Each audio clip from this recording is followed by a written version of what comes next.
Never mind. I was able to do this on time today. I didn't pull out my stylus.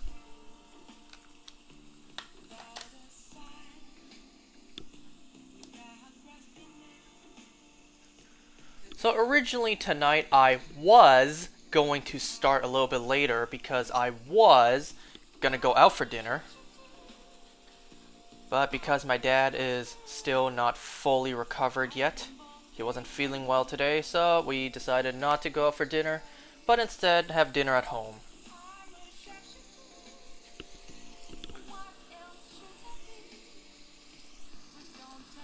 So because we had dinner at home, I'm able to do this on time today. I wouldn't have started very much later anyways, maybe like 10:30 instead of it being 9:30 right now, 9:31.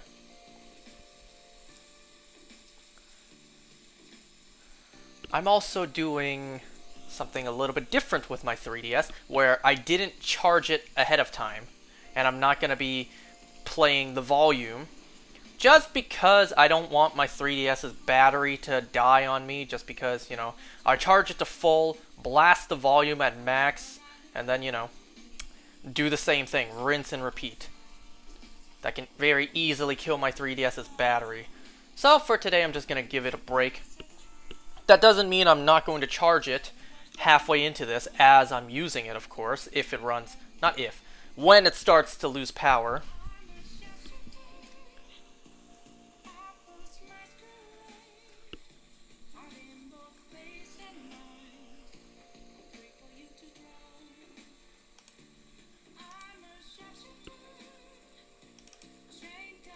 I kind of feel lucky today that I might get the shiny.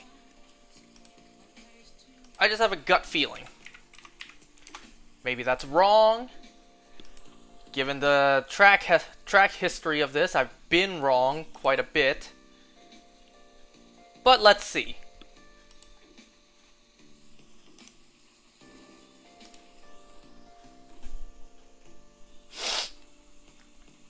Anyways, while we're doing this, let me show you guys this. So, here are the recent shinies I've gotten lately. See, for that Jumpluff, that first Jumpluff is male. I kind of wanted a female one, and I was debating. Do I hunt another one, hopefully female, or do I just be content with a male? No, I decided to hunt another one. The second Jumpluff is female, and it even has a mark. I forget which mark it has. See, what's funny about these four down here, I caught these in a weird order from what you see. First I caught a Geodude, then I caught a second Geodude, and then I caught a Graveler, and then I caught a third Geodude. I was about to evolve the fourth one into a Golem, but then I changed my mind last minute. I'm like, well, the second Geodude had a mark, so let me evolve that instead. So actually what happened was I evolved the Geodude into a Graveler. I was about to trade myself to evolve into a Golem, and then I changed my mind, but then it was too late. The game already saved. So now that fourth one was a Geodude, now it's evolved into a Graveler. And the second one, which was a Geodude, is now a Golem. So that's a weird order. Anyways, the eggs are ready to hatch. Or at least I think one is. I don't think all of them are.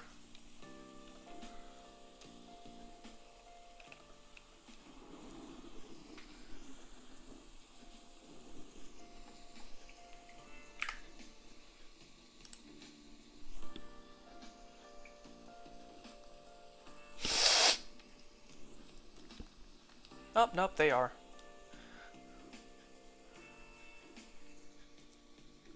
Just gonna try to recenter this, realign this, re-straighten this. Not restraint, re-straighten.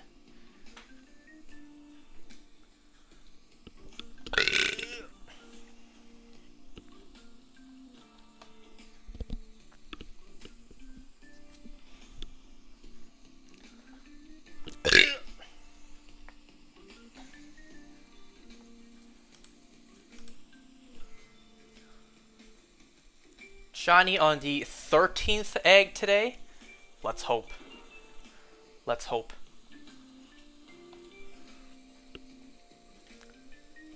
Any shiny today will be, worthy of celebrating. Otherwise, we're gonna hit double digits in terms of how many streams it took to get this rat.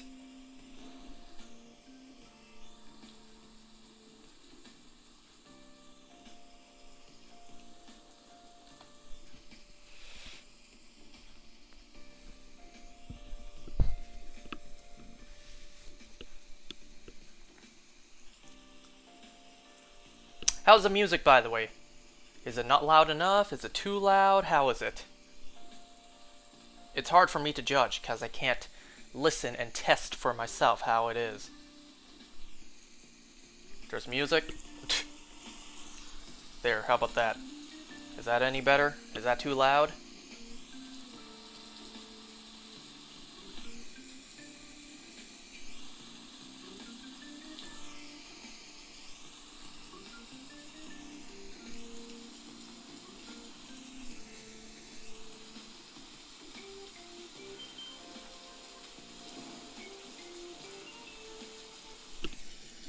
Now you hear it? Does that mean it's not loud enough?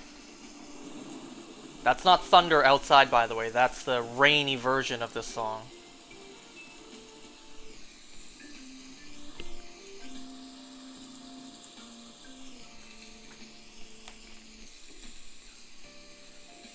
It was kind of faint at first. All right, let me know how it is.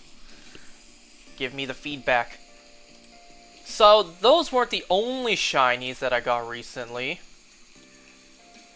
Today, I got the much sought after shiny Zacian in Pokemon Go.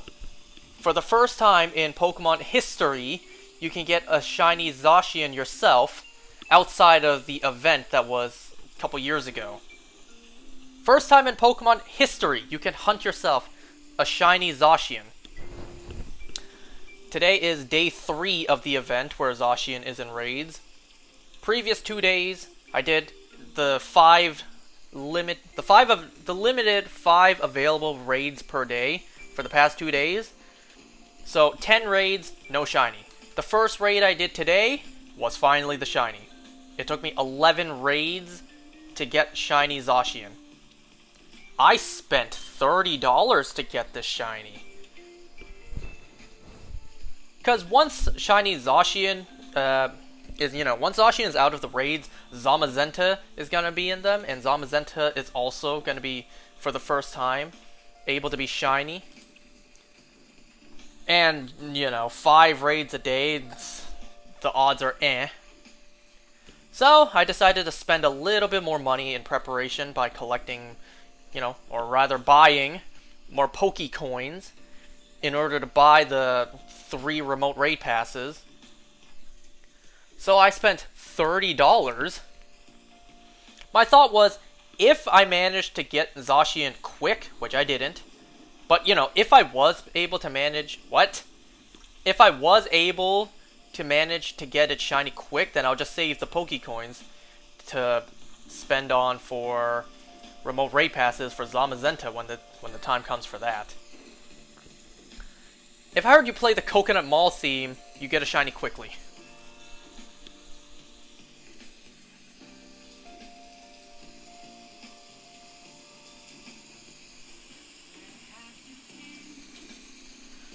So, shiny Zacian wasn't the only thing I got today. I kid you not, literally happened back to back. After shiny Zacian, I got a shiny Ghastly. Back to back. And then on my way home from work, I got a shiny Slowpoke. Was barely visible.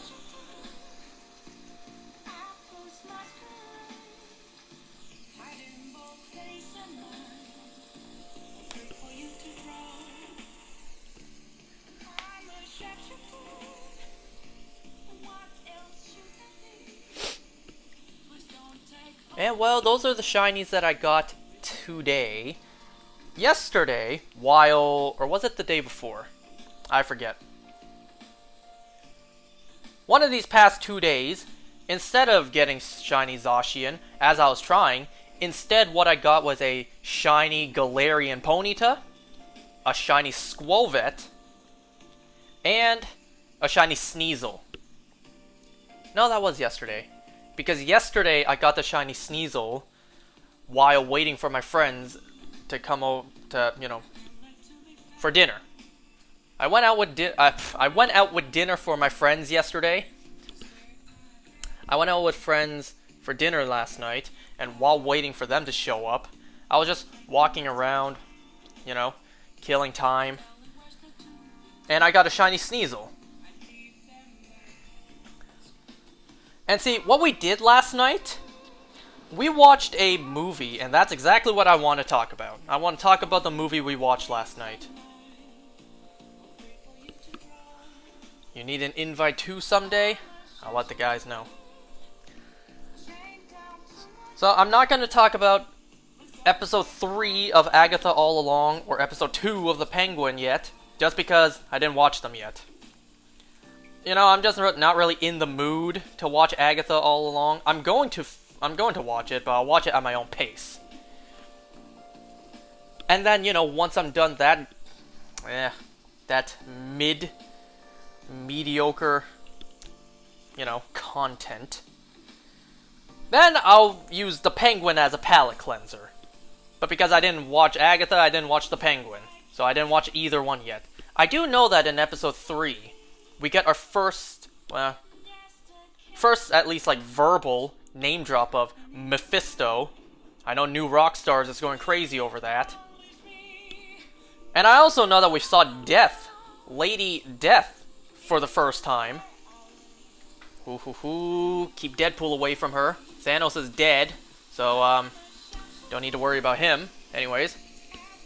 So yeah, I'm not going to talk about Agatha or Penguin today. Instead, I'm going to talk about the film we watched last night, which is called Didi. D-I-D-I, even though the first I looks a little different. The movie we watched last night was called Didi.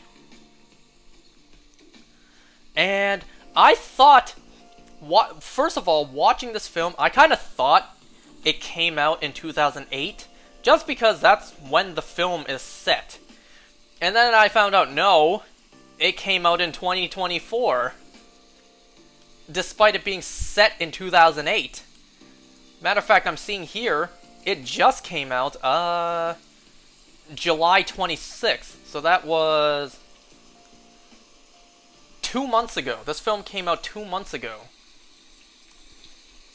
I didn't hear anything about this film, mostly because it's, it's like half English, half Chinese, which, thank God for the subtitles, otherwise I would not have understood any of the Mandarin, despite what the world thinks of me. No, I don't speak Mandarin. So, this film at first, my friend was telling me, it kind of tells the struggle of a Chinese family. I'm just I'm seeing very little... At first, I was seeing very little struggle for specifically a Chinese family and just, a family in general. What was pretty hilarious about watching this film is just how relatable it was.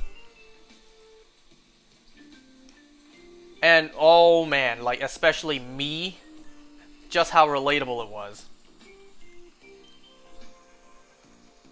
So, this film follows our main character, Chris Wang, or as his friends call him, Wang Wang. I don't know why he would voluntarily be called that, but alright. So, Chris Wang and his Chinese family is, I think, in California? I forget. They're somewhere in America. So, the cast of this family, we have Chris, we have his older sister Vivian, we have his mom, and we have his grandma. And it's the four of them living together. The father, I forget where they said he was. I forget if they said he was in Taiwan or China working, earning the money. So I forget exactly where he was, but the dad's not in the story. The dad's off you know, bringing home the bread. Oh, let me tell you, this poor, poor lady. That mom deserves so much better. Oh, that poor lady. She has such endurance for her family. Okay, so this film follows Chris and his, teenage angst and him growing up and making all the wrong choices. And this was so relatable, to me, because this kid was literally me, minus the extreme stuff that he did. Like, this kid was such a troublemaker. This kid was bad. If I'm gonna compare myself to Chris is like a 10 on how misbehaved he is. I'll be generous and give myself an 8. I didn't go to parties and drink and smoke like he did. But the other stuff, oh yeah, that was me. Oh yeah, that was totally me. Maybe not to the level he was, but yes, that was me. Alright, so I need to charge my 3DS for a second.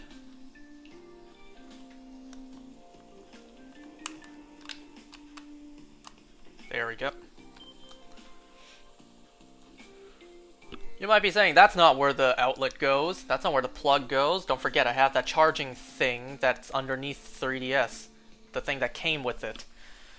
Okay, so the family dynamic between the whole family, the Wang family. So Chris and his older sister Vivian fight all the time. And yeah, that was exactly me and my sister. When my sister and I were younger, we used to fight all the time. We used to get into arguments quite often. But one thing I never did to get back at my sister was, pee in her lotion bottle. And I've never done that before. I never heard of anyone doing that before. That's a bit extreme.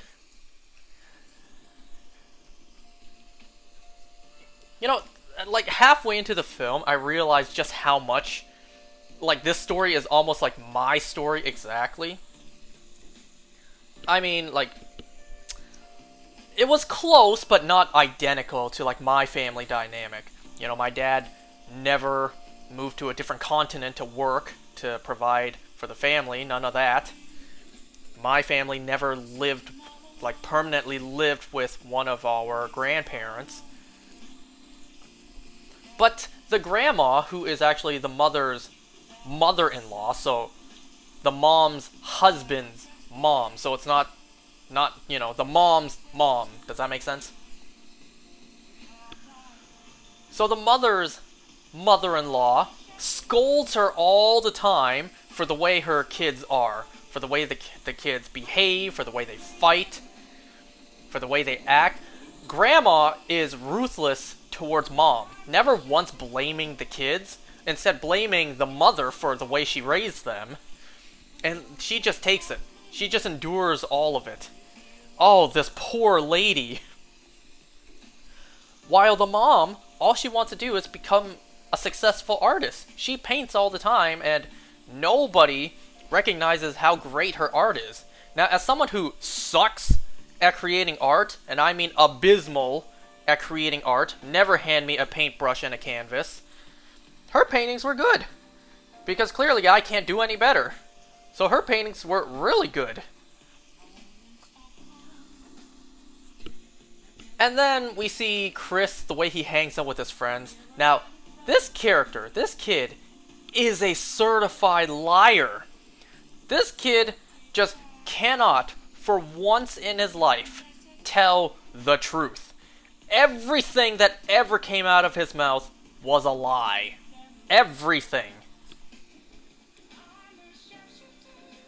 He lied to try to impress a girl. He lied to become more popular. He lied to fit in with cooler kids. And I can't lie to you guys. I did the exact same thing. Not to this kid's level, though. Not every single word that came out of my mouth was a lie, but I did do the same thing. I did lie back then to try to fit in with the more popular kids. I did lie to, make my friends like me more, to make newer friends. I did do all that stupid shit. And I tell you what, like, not a day goes by where all the dumb crap I did back then doesn't haunt me. And like I said, this film is set in 2008. You really see that with like Facebook and MySpace, the way we really cringely texted back then. Okay, so Chris has a crush on a girl named Maddie. They're all going to a party, which I was never invited to parties back then. That was all the popular kids' business. I was clearly never invited. And let me tell you, this was a big-ass party, too. There were a lot of kids invited. Clearly, that was never me. But I know exactly who had those parties back then. Back then, those popular kids, boy oh boy, were they a big group. And I know for a fact, their parties were like that. So I clearly was never invited to them. Not one time. And then, for some reason... Okay, this guy just is so not good talking with girls, and so not good choosing the right things to say. Because for some reason, Maddie and her friend were recording a video to post onto MySpace or whatever it was. Chris was knocking on the door, I think, mistaking it for a bathroom. So then, the girl he has a crush on opens the door, invites him in to, do you want to watch us record this video? He's like, sure. He just sits there in the back awkwardly and quietly, just wondering like, oh my god, I'm in the same room as the girl I like. And he, at the same time, it's like, what am I doing? Oh my god, what am I doing? I don't know what to do. I've never been in that position before. Certainly not. And then, this guy, like I said, he lies through his teeth. Everything he says is a lie. I would find a shiny faster than I found one thing this kid spoke, which was the truth. So, 2008, are you on Facebook? You should add me as a friend. He's like, yeah, I'm on Facebook. Sure, I'll add you as a friend. And then he goes home and makes a Facebook account. So he didn't have one to begin with. One thing that Chris likes to do is he likes to film and record like skateboard stunts, even though he sucks at it, and even though he's pretty bad with the camera. Don't worry, his name 100% wasn't a lie. Well, that's the thing too. For some reason, this genius, when the girl he liked asked him, "What's your name?" It's like, yeah, you look kind of familiar. What's your name? First of all, oof. That's gotta hurt. And second, he's like, Chris. But everyone just calls me Wang Wang. It's like, people actually call you Wang Wang? That sounds like a penis. You know how kids are. They'll make those kind of jokes. Because, yeah, even us adults are thinking, why would you voluntarily have everyone call you Wang Wang?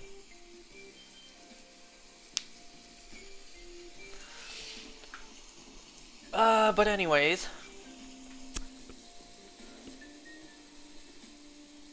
So, what this kid does, because, okay, his sister is about to leave and go to college.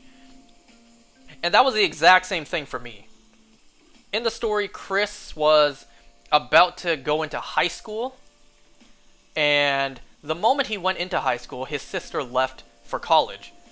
The exact same thing happened to me. Only thing is, my sister didn't leave for college. No, she just stayed home.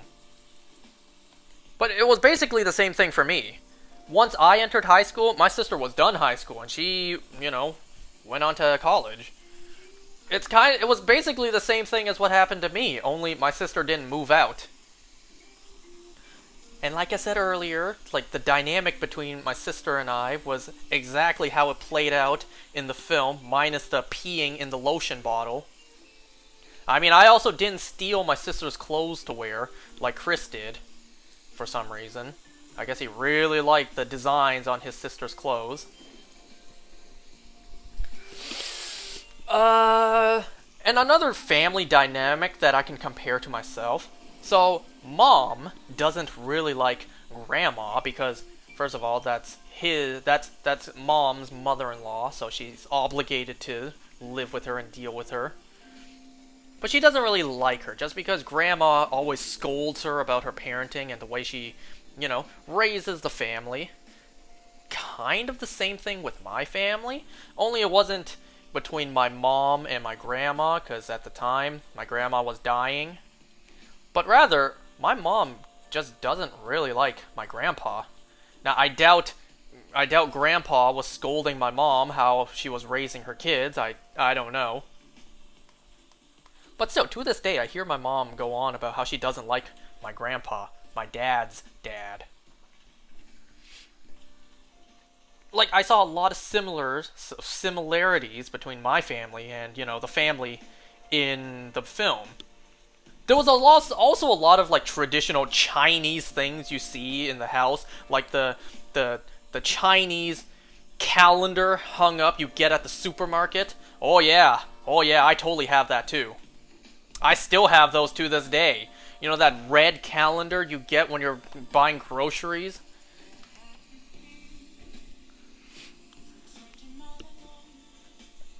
And I also couldn't help but notice that his sister, Vivian, she had such an early 2000s haircut. Because I saw my sister have that same haircut. Remember, this film is set in 2008. This was the time the first Iron Man was coming out. As well as Step Brothers. I also gotta say, too, the cast? Am I crazy, or do the cast look like other actors? The girl who played Vivian, Shirley Chen, she looks a lot, and I mean a lot, like Awkwafina. Is that offensive? You know how people say all Asians look alike? Well, you can't blame me for thinking this. She looks exactly like Awkwafina. And then the guy who played the white kid, I have the cast here. I think his name was Corey. The guy who played the white kid, he looked a lot like Aaron Taylor Johnson. You know, Kick-Ass and Quicksilver himself. Kraven the Hunter himself. The water bottle? No, not the water bottle, Awkwafina.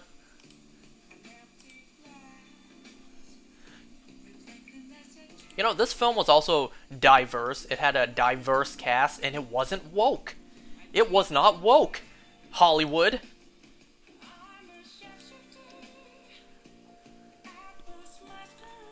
This kid had, had friends Fahad and... what was the other kid's name?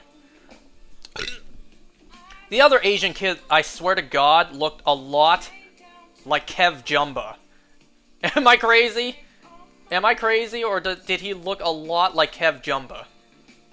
I forget his name. So anyways, yeah, kids that age, they weren't shit, Now, I didn't have this happen to me, because I was too scared of it happening, but it was close. It was close to happening. So Chris, talked with Maddie, and they became friends on Facebook or whatever. I think it was MySpace. I think 2008 was before Facebook really got popular, so I think it was MySpace.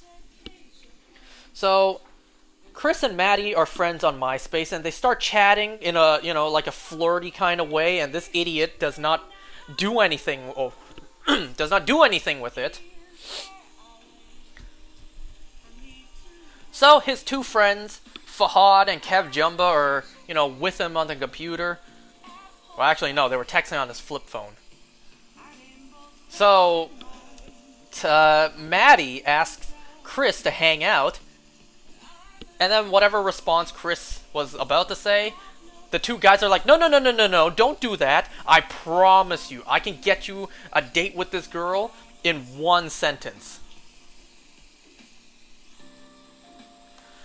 Okay, so the typical, like, young boy antics that happen around that age is like, okay, Chris made the mistake of handing the phone to his friend to text back. He's like, I think we should get boba.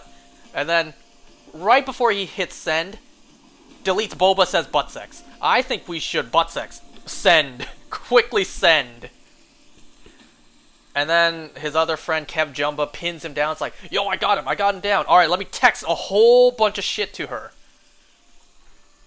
So, he does that. Man, anyone else remember that?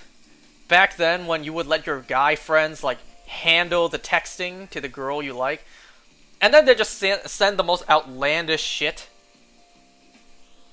Man, I knew my friends would do that, so I never let them do it. It was close. It was very close to happening, I tell you what. We never actually find out what he texted to her, which is kind of sad, because I would like to know what kind of game this kid was spitting.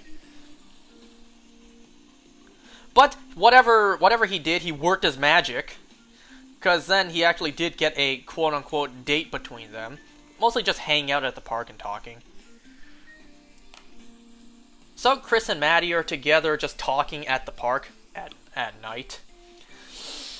And once again, this guy is the worst person to ever date I have seen in my whole life. He did everything wrong. He answered everything wrong. Oh yeah, I forgot to mention. While they were shopping for his sister to leave for college, he did what the kids do and, like, kind of lightly shoplifts. He stole an eraser. You guys remember those stupid erasers back then where it rolls around and doesn't erase shit? Yeah, he stole one of those to give to her at this quote-unquote date. Let me see if I can find a picture of it. Oh my god, those things were garbage. They sucked.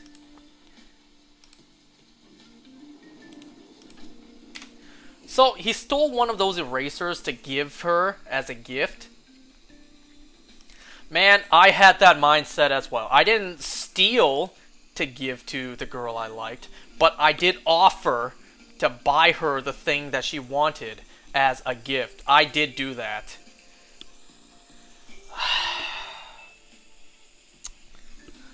I really did do that. I too thought when I was younger, if I give this girl stuff, she would like me. Man, that's why this film was so painful. It just reminded me of all the stupid stuff I did back then. But anyways, he gives the girl the stolen eraser. I thought it would have been hilarious if the girl got in trouble because the cop showed up. He's like, wait a second, I didn't steal this, I was given it. That would have been absolutely hilarious had the cop showed up to blame her. Whoops. So, yeah, he says everything wrong. Everything he said was a lie. She asks him, did you watch, she asked him, have you watched Star Wars before? Because she made some sort of Star Wars reference. He's like, yeah, I have. Alright, what color is Yoda? Silver? No, gold. Nice going, kid. And then she's like, how did you watch that, but not whatever the hell the romance film she said? Because that's something he also lied about to get her to like him. While they were texting on MySpace, it's like, what kind of movies do you like? Literally goes onto her MySpace page, skims through her favorite movies, like, have you ever watched this? Oh my god, you like that film? I love that film. Not many guys like that film. He Googles what the film was. Oh, it's a romance film? It's a chick flick? He's just like, fuck. And then, hey, it worked out for him, in a way, because she literally texts back, I guess you're not like most guys. But yeah, he lies about all the films he watched. Like, have you ever watched... Oh wait, these eggs aren't hatched yet. Have you ever watched Jaws? Yeah, I watched Jaws. No, I haven't watched Jaws. Have you ever watched E.T.? Totally. Make an impression of Jaws. Make an impression of E.T. Completely fails to do that. He lies about everything. You know, I don't understand. No, I do. I do understand. I do understand why it is so hard to just be straight up with a girl or anyone you like. Like, hey, I just want to let you know I kind of have, you know, a bit of a crush on you. Hope that doesn't make it awkward between us. Like, I get why that's so hard to say, right? And believe me, folks, when I tell you, I know what it's like to lie to get people to like you. Because I feel like I would still have to do that. Imagine if someone like me, knowing how I am, imagine if I went on a date and I was truly, and I mean truly myself. Oh yeah, I have failed college 3 times and I shiny hunt for Pokemon. You know, 24/7, all day, every day. Man, at that point, I'm never having kids. So I understand why you feel like you have to lie to get people to like you. I do, I get it, but not to this kid's level. Nothing he says is truthful. And then the girl says, same here, what would you do? I'll just do the plankton meme. I don't know. I didn't expect to get this far. Alright, what else did this kid lie about? So when he stole that eraser to give as a gift, he met these like older kids who were doing skateboard stunts, and because he likes recording skateboard stunts, he lied to them like, hey, if you guys ever need a filmer, I can record your skateboard stunts, because, you know, I'm good at filming. I'm good with the camera, recording stunts.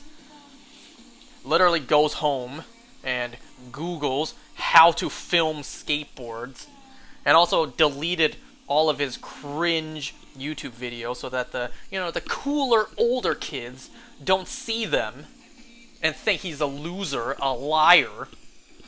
So he literally goes home, like runs home, deletes all his cringe YouTube videos and Googles like how to record skates. And then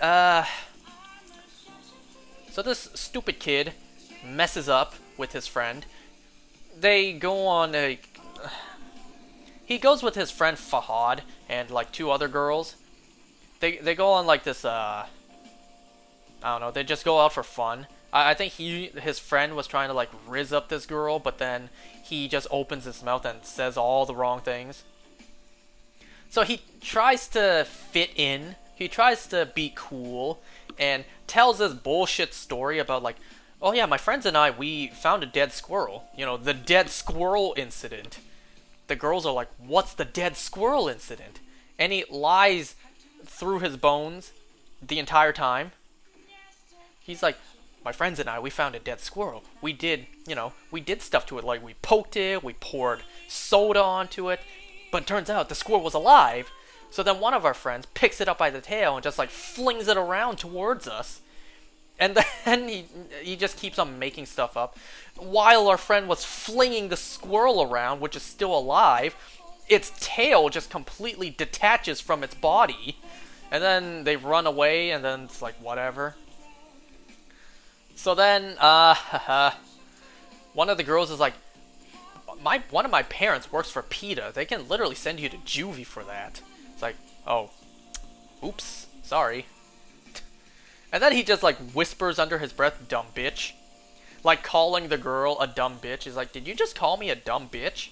No, I heard him call you that. I thought it was a nickname. It's like, damn. You just outed your boy right there.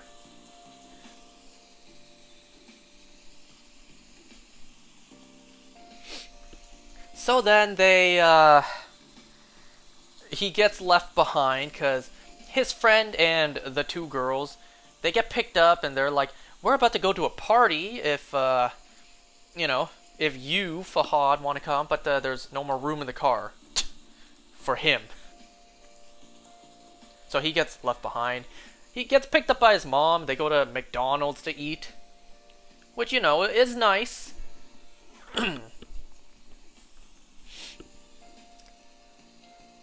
So, he messed up with the girl, he messed up with his friend, and this idiot, the girl tries to text him back like, are you mad at me? Did I do something wrong? This dumbass blocks her! Blocks her and then, you know, ditches everyone he cares about just to hang out with these older kids. To film them skateboarding. And, you know, I find it funny too. The older kids consisted of 2 white kids and 1 black kid. I can't help but notice that the black kid's name was Nugget. First of all, I've never heard anyone named Nugget before. My friends and I, we were laughing like Nugget, like chicken nugget. You know, the name of the one black kid. I don't know. So anyways, they record some skateboarding stunts. They get, well, they were skateboarding on quote-unquote, like, private property. So the security was kicking them out and blah, blah, blah. Like, get that on camera, bro, get that on camera.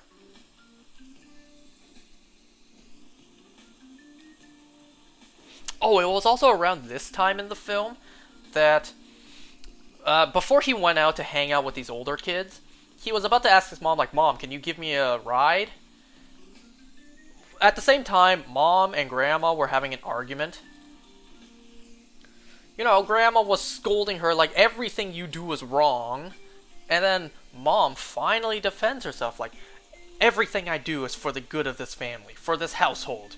You don't keep this family together. Not him, you know, across the world making money. Me. I keep this family together. And she does. You know, she really does. Like, the amount of shit this poor lady takes from her family.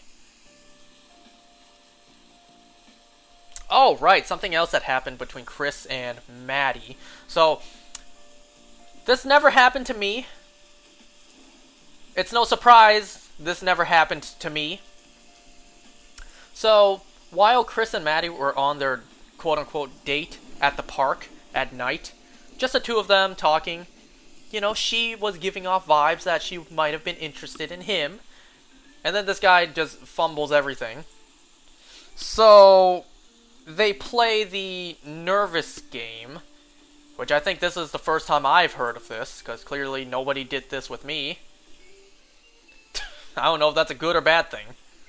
So, the nervous game consists of you put your hand on the other person and ask, are you nervous? And then you continuously, like, move inwards. The hell is the nervous game? Well, there you go. So, you put your, as an example, you put your hand on the person's knee. Are you nervous? No. You move your hand up a little. Are you nervous? No. Move your hand up. You know what I mean? It's no wonder I never heard of this. Was this popular in 2008? Because I never heard of it. I didn't hear of it until last night. So anyways.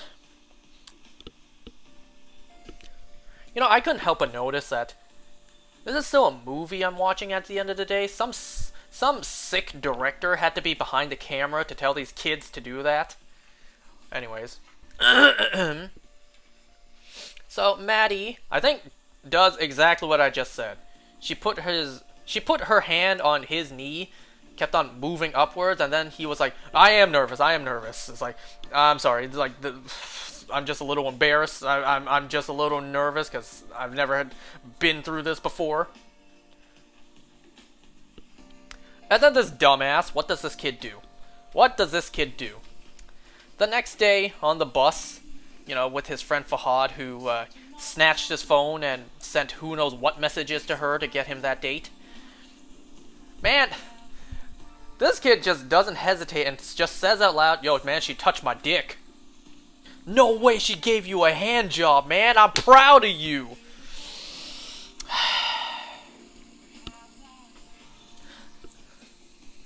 Sadly, there was never a scene where Maddie heard of this rumor and, is upset. Because that's a pretty bad rumor to spread around. Imagine you were a girl, like, in middle school. You're flirting with a guy, and then he just spreads the rumor, yo, man, she touched my dick. It's like, that's not a great rumor to pass around. Sadly, there was no scene where Maddie heard this rumor and then, got embarrassed and whatever. There was nothing of the sort. Matter of fact, afterwards, she was, like, barely in the film just because Chris ditches everyone.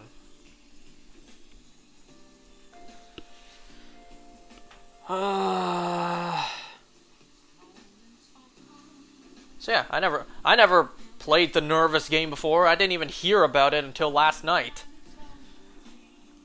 I don't know if any of the popular kids I knew back then played it. I bet if they heard of it back then they would have tried it. I bet you if they heard of it back then, they definitely tried it.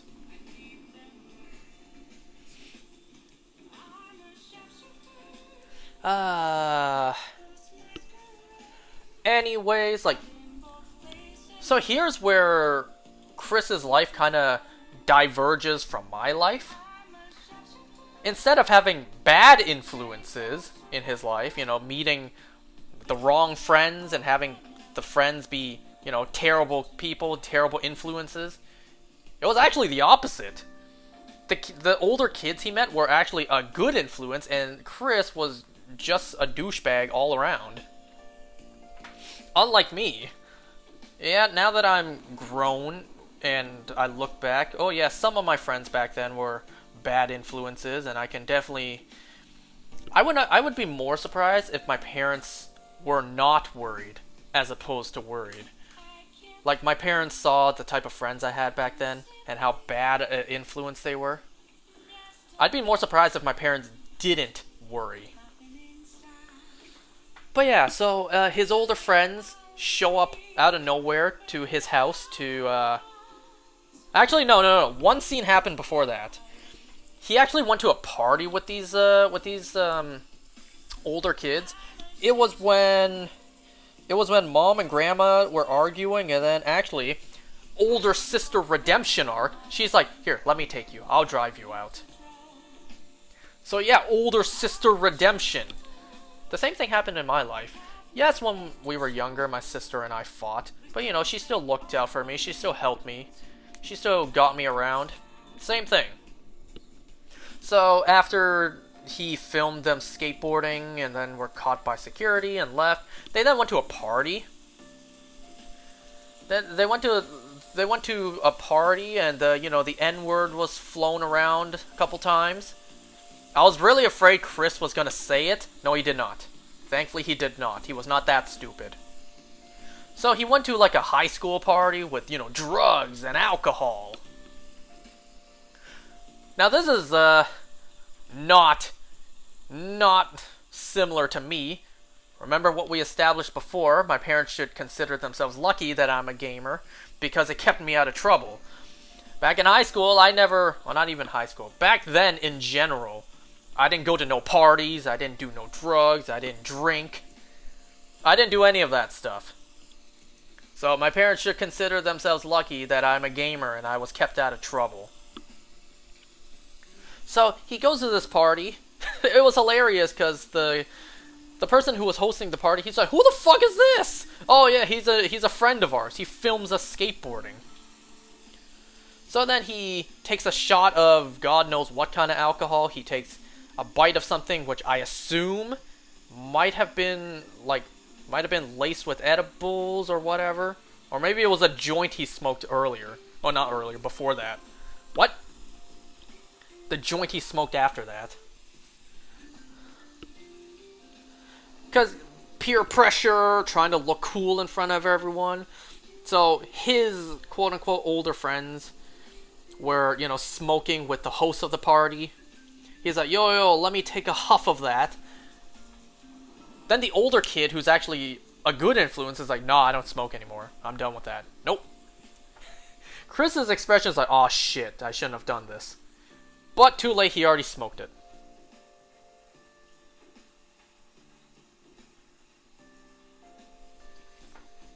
So this is also where Chris lies for no reason. No reason whatsoever. Not provoked, not anything. He lies for no reason. So the kid was like, he's Asian something. I forget what they said. He's Asian someone, comparing to someone. And he's like, half Asian. I'm half Asian. Okay, half Asian, whatever they're comparing him to. So then this scene, so his older friends show up at the house out of nowhere to watch all the footage that he recorded. They find out that this kid lied. He is terrible with the camera. Everything he recorded is horrible and unusable. You can barely make out the footage. His mom shows up. It's like, hi, you have friends over. They're all like, hi. Like, oh, I love your paintings. They're fantastic. You know, the first time anyone in the film complimented his mom's paintings.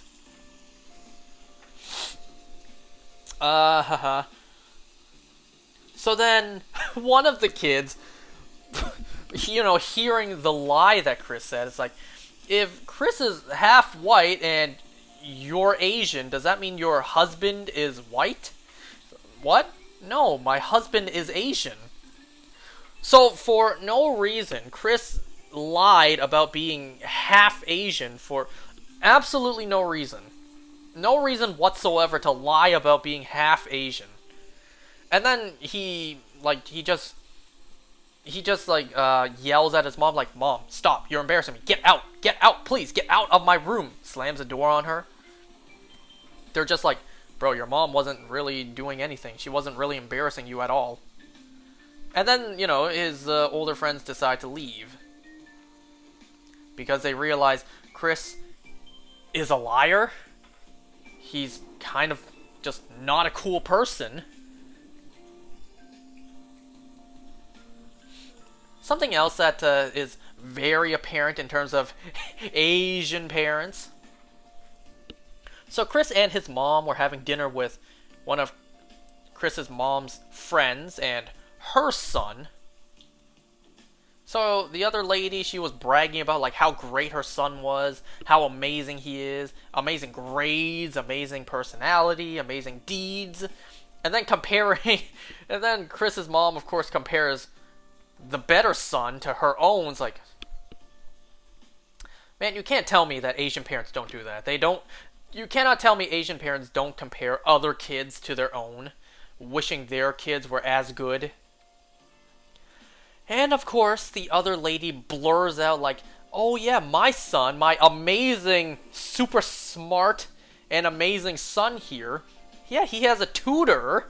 Oh man, those words right there will give any Asian kid PTSD. 'Cause it did for me!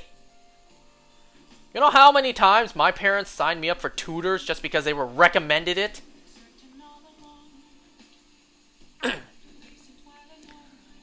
And then also state you shouldn't compare yourself to other people. So yeah. Of course the other lady had to blur out, my son has a great tutor he goes to. And then, of course, the Asian mom, it's like, tutor you say? So it was actually like, the McDonald's scene. It's like, son, I was thinking about the tutor that I was recommended for you. Mom, stop. I was in touch with the tutor. Mom, stop. Now, I know you don't want to. Stop it, Mom. I'm not going. I already signed you up. Mom, I'm not going. I already paid for it. I am not going to the tutor. And then he goes to the tutor. Happened with everyone, man. Happened with everyone. Happened with me. Dude, am I even hatching eggs right now? I am. Good. I'm talking too much. I'm not even focusing. Every Asian parent, unless your kids were genuinely smart, not me. Yeah, every Asian parent signs their kid up for tutors, and the kid never wants to go to the tutor. Because that's exactly what happened to me. Man, I failed college 3 times. Of course I didn't do good in school. So, what my parents did was they white peopled that shit. Oh my god! Yes!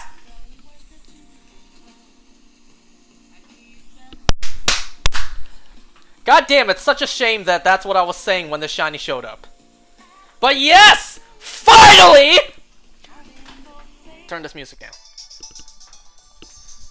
Oh. Well, in the clip, when I was talking about white people and that shit, I was talking about, you know, doing bad in school and the parents make their kids go to tutors. Oh, finally! Finally, we got the shiny! I can move on! This took so long!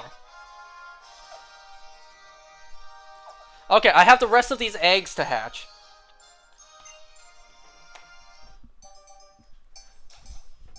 I can move on to Pansage!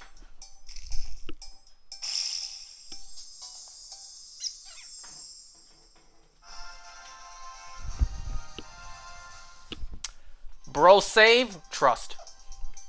Trust me when I say no.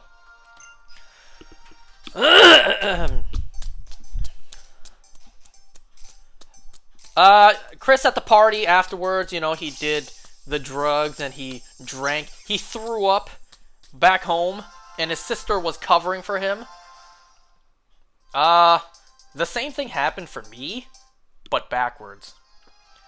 Like I said, I never did drugs, I never drank growing up, but my sister did. She would often come home drunk out of her mind, throw up in the toilet, and I would have to help her. You know, I would have to get her the water to drink afterwards.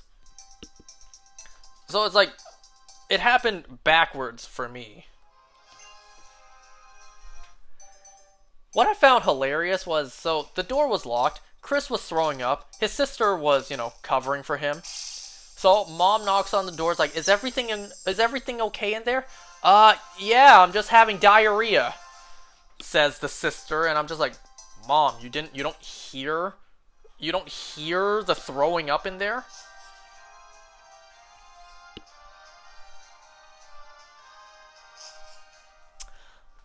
Alright, we need to see which egg this took.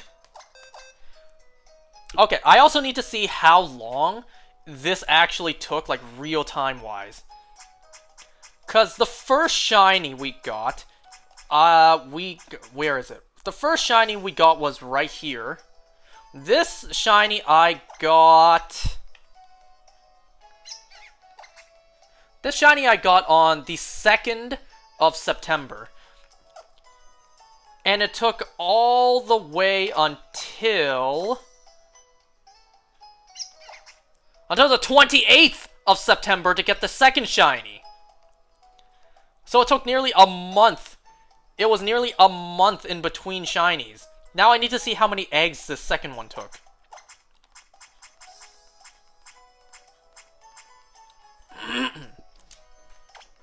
So the shiny was this first one right here.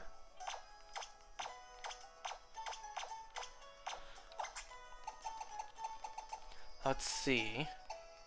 4, 5, 6, 7, 8, 9, 10, 11, 12. Okay, so 11 full boxes. I'm gonna pull out a calculator for this. Previously, we hatched 810 eggs.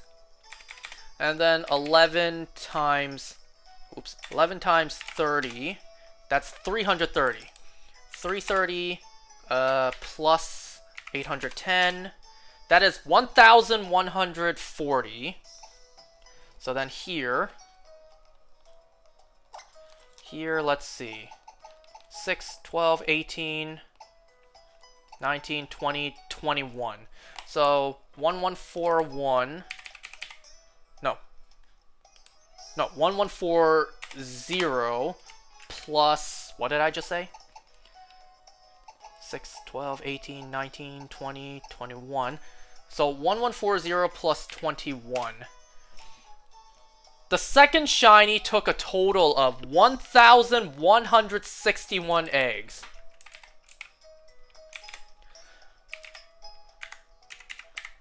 A full 924 eggs after the first shiny. It took 924 eggs after the first shiny.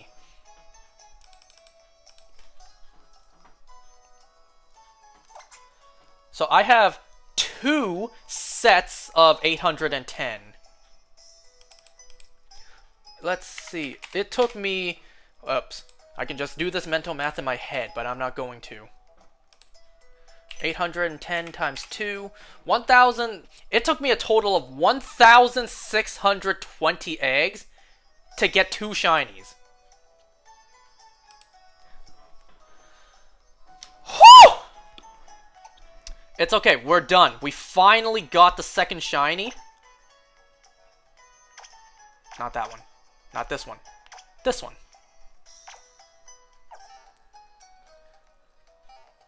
Do I evolve this on screen right now? Because I'm not exactly going to save if I evolve it. Well, there you go, I saved.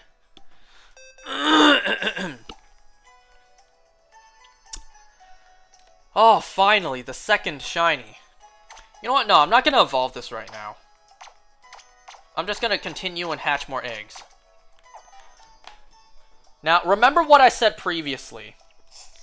I am not going to hatch all the remaining eggs on screen, because that's a waste of time. We got what we needed, which is both shiny Patrats. I'm just going to continue hatching for the rest of tonight. And then whatever eggs I have left, I am just going to hatch on my own. And then get the next batch of eggs to start hatching. So for tonight, I'm just going to keep on going. Whatever eggs I don't hatch tonight, I'll hatch the rest on my own time.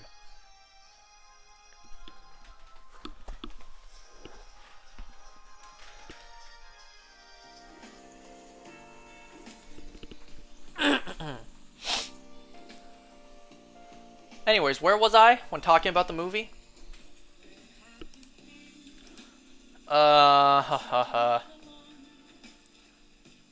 So yeah, like, hearing that should bring PTSD to every Asian kid out there who was recommended a tutor, because exactly the same thing happened to me.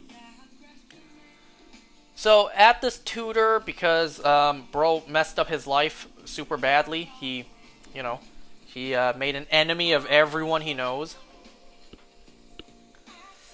So there was this one other kid at the tutor who was teasing him about, like, yo man, she touched your dick? No wonder you didn't want to kiss her. No wonder she didn't want to kiss you.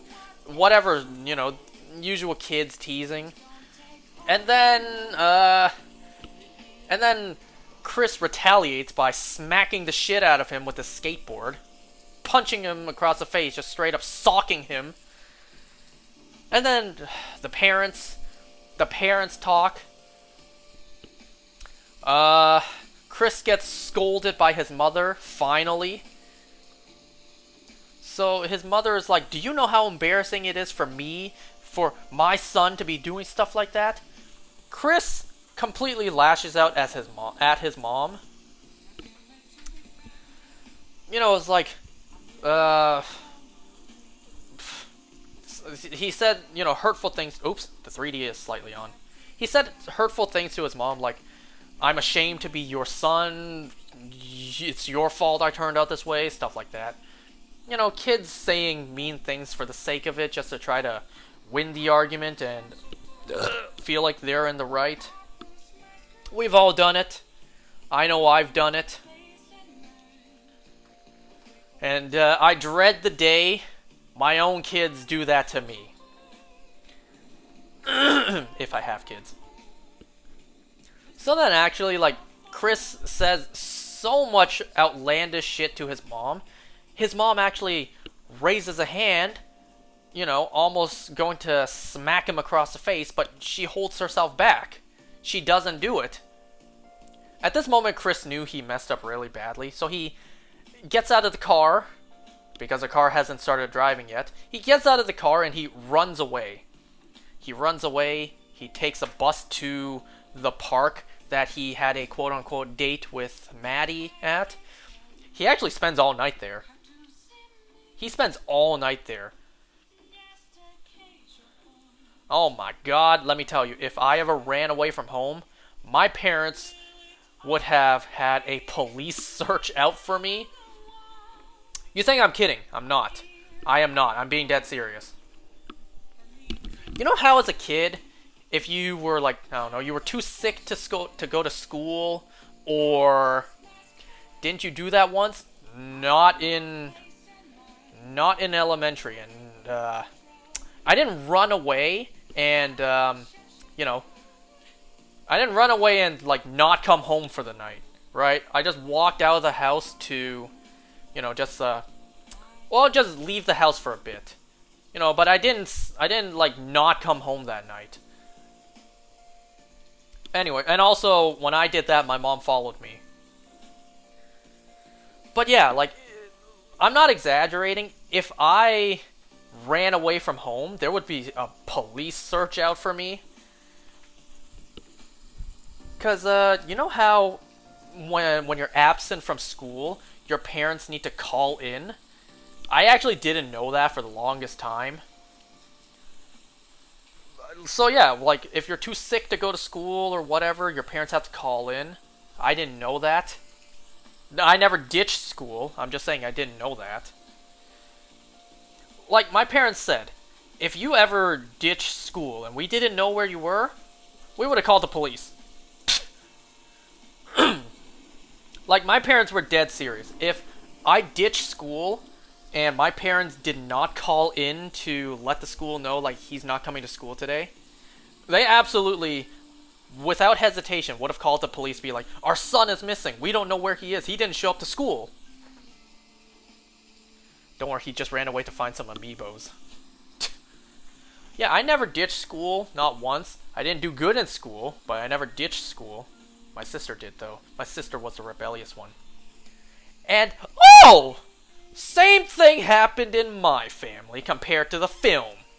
Because in the film, Chris, he, for some reason, like, slept at the park overnight, and then he went home. He went into his mom's room, which I gotta say, she has a big-ass room. Like, that room was huge. So she goes into his mom's room, being all remorseful, be like, am I a disappointment to you? You didn't even come after me. You didn't even come looking for me when I didn't come home last night. His mom, being too kind of a mom, this poor lady deserves so much better. So she's just like, come in, son, come in. Let me tell you something. You remember when your sister, she did the same thing? When she wanted to sleep over at her friend's place, I told her no. She ran away for 3 days. So for his mom, this is nothing new. It's like, you're fine. Your sister did it even worse. Your sister ran away for 3 days, and you came home the next day. You're fine. Walk it off. Of course, that's not what happened, but I just found it hilarious. You know, I was also thinking in my head, like, did this mom call her daughter, who is now at college, be like, hey, honey, remember when you were a teen and you ran away for 3 days? Yeah, your brother did the same thing right now. I wonder if she did that. That would have been so funny, but clearly that wasn't in the film. I gotta tell you, that would be pretty funny, though. It's like, daughter, remember when you ran away when you were an angsty teen? Well, your brother, who is an angsty teen now, he's doing the same thing. He also ran away. So yeah, she was saying how Chris's sister did the exact same thing, only worse. She ran away for 3 days. But it's fine. His mom was also saying, I sometimes think to myself, what did I do to deserve this? What would my life have been like if I didn't marry your father? I would not have had you or your sister. I would have maybe had a very successful art studio in like New York. But instead, I'm here with you and your sister and grandma. It's like, damn, your mom, first of all, you're just laying it thick.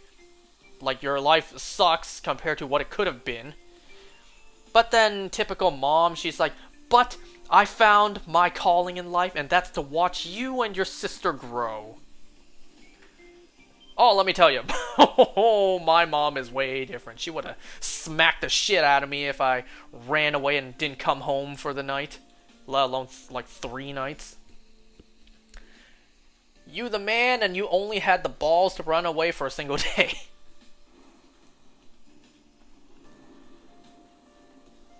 Like, this poor lady has to deal with 2 bratty kids, has to deal with mother-in-law scolding her all the time.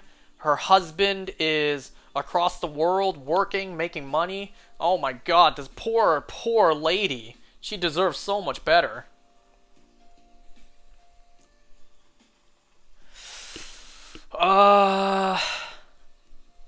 So, you know, all is forgiven. Mom and son, like, yeah, it was rough for both of them. Moving forward, let's just, like, live our lives. Move past it. So then, it's towards the end of the film now. Chris goes to high school. His first day at high school. He talks to Maddie, you know, the girl he had a crush on but messed up badly. He's like, I just wanted to say sorry for not replying to your text, and I was wondering if you would like to hang out together ever again. But Maddie's just like, you punched my friend in the face. So no. Okay, so he didn't get the girl. First day of high school, a lot of clubs to potentially sign up for. He saw his friends, you know, the friends he ditched. He saw Fahad, and, you know, typical bro code. Fahad and Chris lock eyes, and Fahad just, like, nods his head upwards, like, sup. It's like, all is cool. Like, I get it. You did some things, I did some things. We cool, man, we cool. Like, that's all you need as a guy. All you need to do is make eye contact, nod your head, and that's just a symbol of understanding between us guys. If you shake your head like slightly downwards, it's like, you know, it's like that can mean a lot of things actually. But then if you move your head upwards, like, sup, what's up? It's like, yo. That's all we need as guys. Just a simple head nod, and we instantly know what it means. He didn't get the girl, but he did get a lesson that he did not learn. Oh no, this kid didn't learn shit. He did not learn shit. I bet you he still lies out his gills. But actually, he actually signs up for a club. He signs up for the, like, art club to follow after his mom, who is a fantastic artist, but doesn't get the recognition. And then the end of the film. Chris is just eating dinner. His mom is just staring at him in awe. Like, she's staring at him like, you know, it's like, this is my son. This is my child. I love him dearly. He is an amazing person. I am so proud to be his mother. Like that kind of expression. She's just staring at his son with awe as he eats. And then he just looks back at his mom, kind of with the face expression like, what is mom? What? They just stare at each other, and then the movie ends. It was, once again, a melancholy ending. Kind of like 2013 Her was. It was another melancholy ending where the ending's not a happy ending, but also not a sad ending. It's an ending where the character grew and learned. Not a happy ending, not a sad ending. It was just an ending where the character grew from everything he learned. Yeah, those kind of endings suck. But whatever. So that was Dee Dee. That was Dee Dee. Or, as Asian people say, like, Dee Dee. Sometimes my family calls me that, or specifically my sister. The true meaning of the movie, you will never be worse than Chris. I was very close to Chris. You already heard me say so many similarities between his family and my own, while not identical. While our families weren't identical, it was very similar.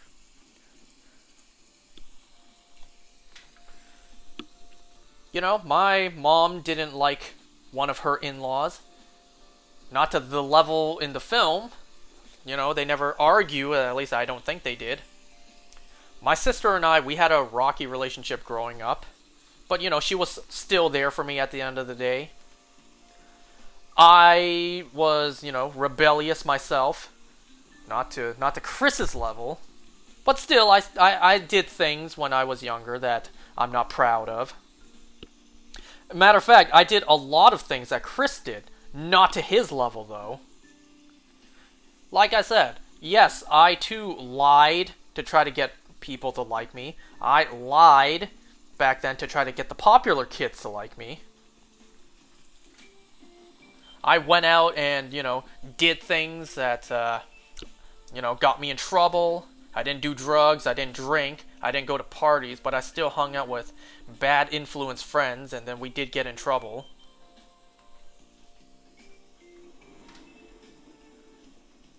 And, I was like Chris too, where I thought, lying and not being myself, people would like me more. Hell, these days I'm myself and people still don't like me. So it's like, damn. Can't win here.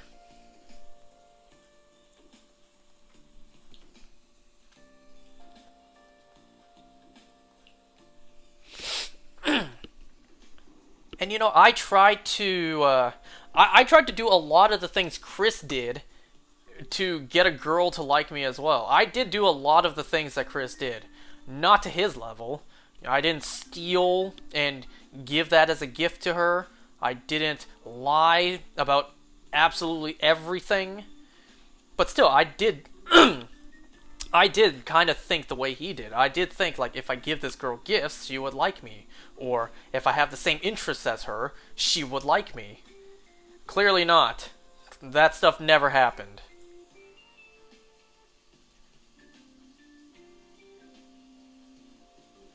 Like, I swear, if you watched this film, you too may see a lot of similarities to maybe stuff that you did, stupid stuff you did as a kid, because I know I did. I was extremely similar to Chris.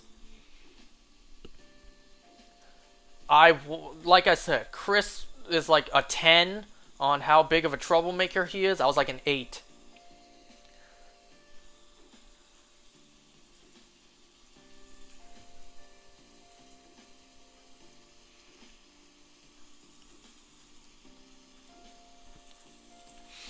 And what's sad is, like, just like the way Chris almost destroyed all his relationships, sad to say, I did do that. At the end of the film, Chris, almost destroyed the relationship with his friends, but then they made up.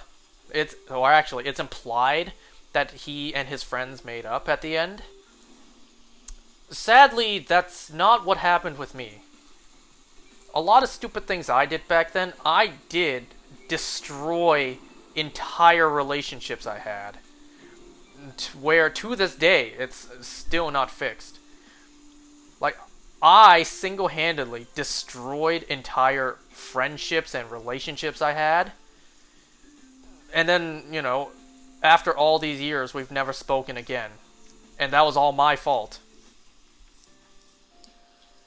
There's a reason why there are a handful of people in my life who, if I were to ever see again, I need to apologize. Because I did so much back then, I need to apologize. But a part of me is hoping, like, maybe it's best if we don't ever see each other again, because it would be really hard to look the person in the eyes after everything I've done.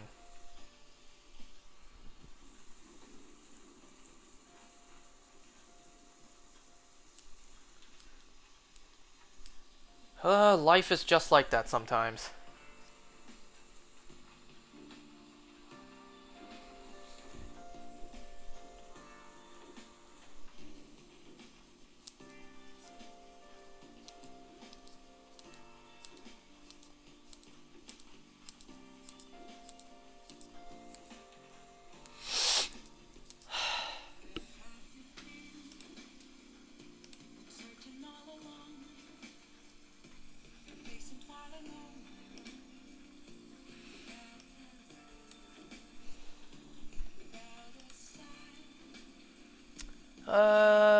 Is there anything else about this film to talk about?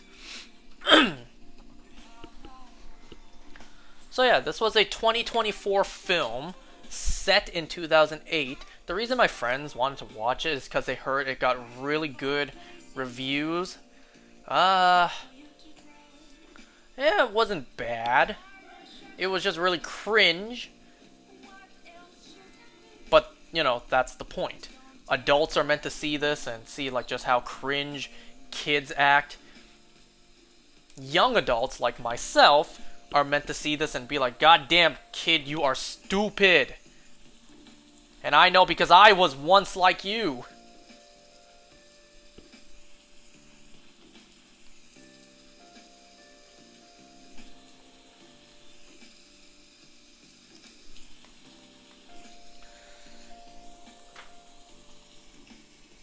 You know, I also wonder, like, just how relatable would this film had been if either one, if it wasn't based on an Asian family, or if I wasn't Asian, right?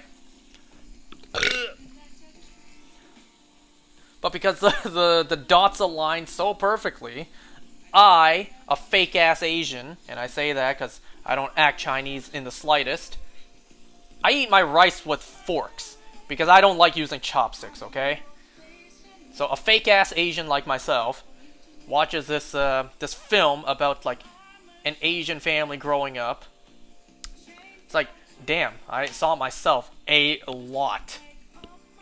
Like, I wonder if it wasn't based on an Asian family, a Chinese family, how would I have viewed this film, right?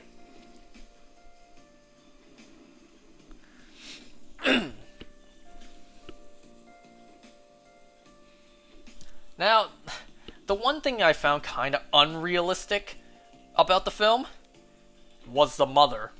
This mother had quite a hold on her temper, where she didn't just have an outburst. She didn't lash out. She didn't yell at her kids. She just kept it all in.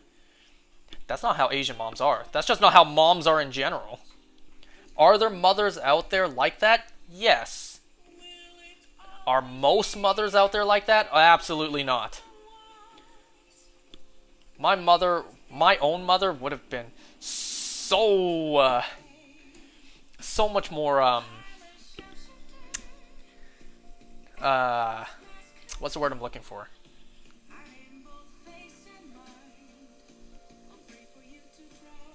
So much more assertive, I guess, when, you know, scolding me. Because if I did...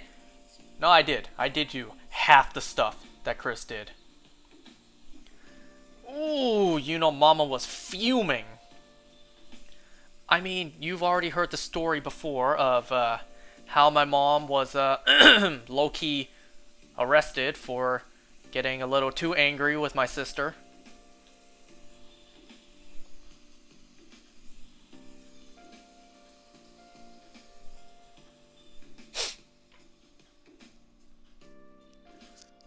And I've also told the story of, like, it's because of that my mom really wasn't around us when we were growing up.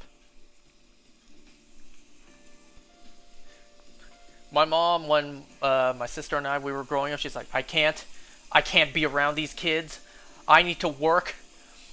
If I can't be around them, I can at least work and provide for them. I just can't be around these snot-nosed kids.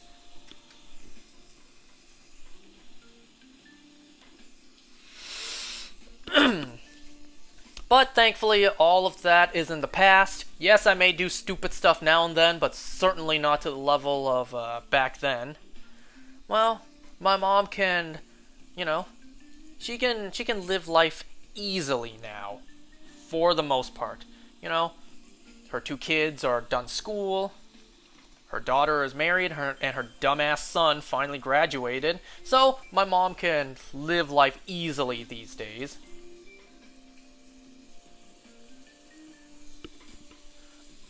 The next chapter in my mom's life, you know, when it comes to family, is, you know, either I do more school and I fail college several times again, or I find a girlfriend, I get married, blah, blah, blah, blah, blah. But before any of that happens, hopefully my sister gives my mom a grandkid first.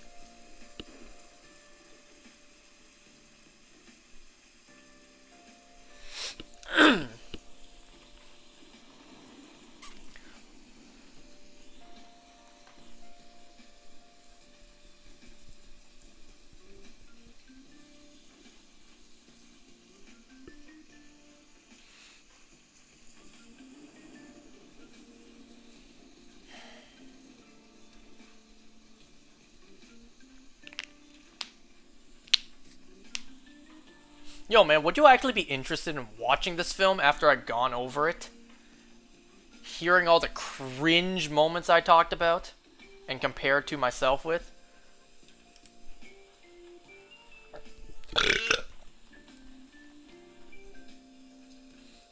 Yeah, what's the name? It's Didi. D-I-D-I.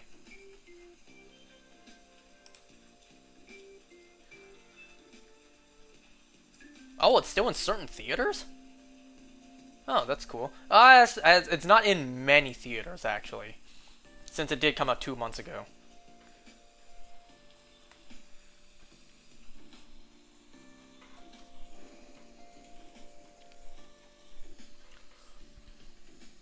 $25 on Amazon Prime Video?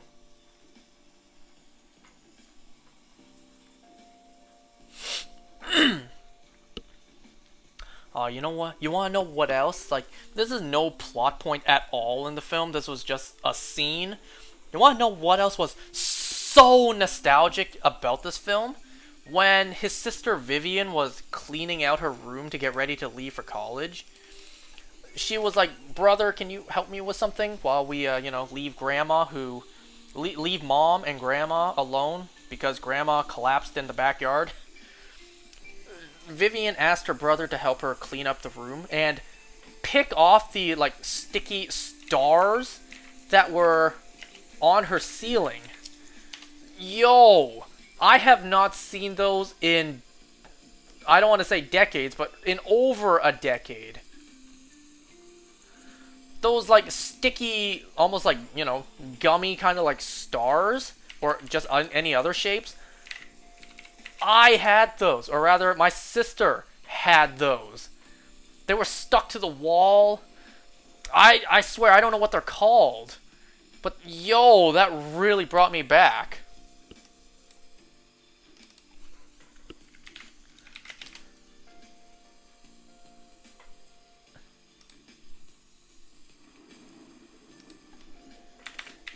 I'm trying to look up what they are, what they're called.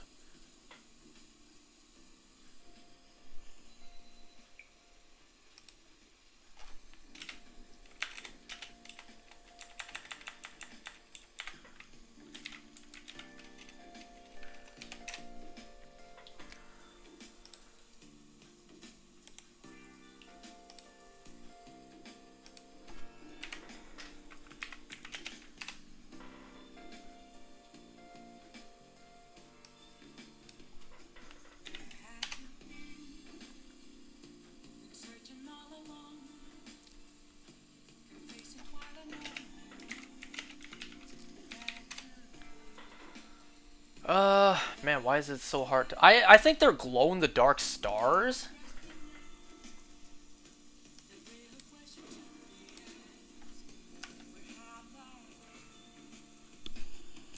They're kind of sticky, kind of gummy. You stick them on the wall or your ceiling. I remember those. Man, those are old as hell. The ones you sent me, let me see. Kinda. Yeah, kinda like that. Only they were colorful. They weren't, you know, the typical, like, white-ish color that glow in the dark. They were colorful, and I'm not sure if they glue. It was kind of like, you know, red, green, blue colors.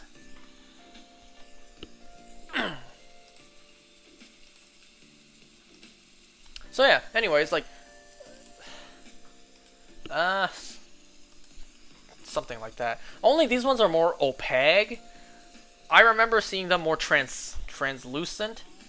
No, not translucent. Transparent with color. Whatever at this point. So anyways, yeah, that's DD 2024.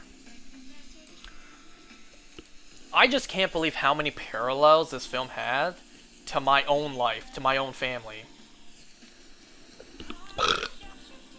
Stuff like, you know, the older sister, the moment she left for college, that's when the younger brother, me, started high school. The younger brother and the older sister fighting, but you know, at the end of the day, they got each other's backs. Family dynamic with the mother not really getting along with the in-law. You know, the film doesn't say what happened to Grandpa. Are you talking about the Dee Dee movie we watched? Yes. Yes, I am. Yeah, the film never mentioned what happened to Grandpa, so I assume he died. It's like kind of the same thing with me, only it was backwards. In my case, Grandma died, and Grandpa was the one who Mom didn't like.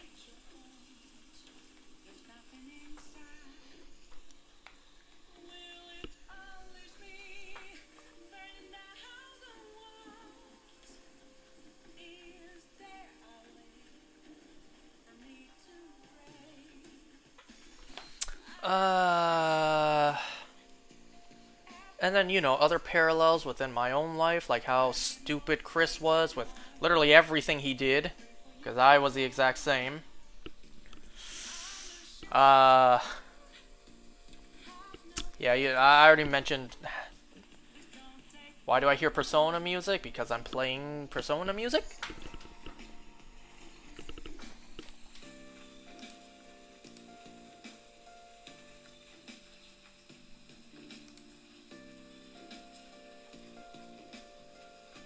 I don't think you were as bad as Chris. You're right, I wasn't, but I was close. I still was pretty bad. A lot of the stuff Chris did, I did as well, but not to his level.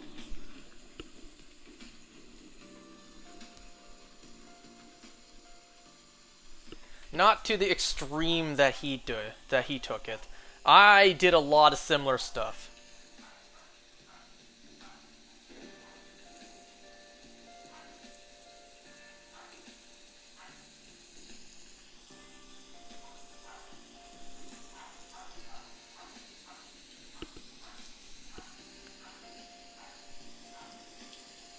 You guys remember that one scene with Billy Madison where he called and apologized, and then, you know, he was taken off the people to kill list?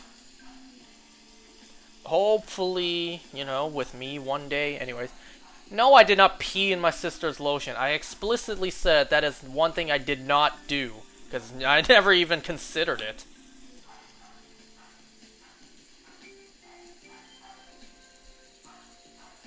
No, the peeing in the lotion bottle was just a little bit too much. Man, and then Chris had the nerve to be mad at his sister for, like, rubbing the lotion onto his face afterwards. It's like, ew, how dare you rub the pee mixed lotion that I, you know, wanted to prank you with on me. Mom! Would I, though? No. No, what kind of question is that? No, I would not pee in a lotion bottle. The hell kind of question you asking me?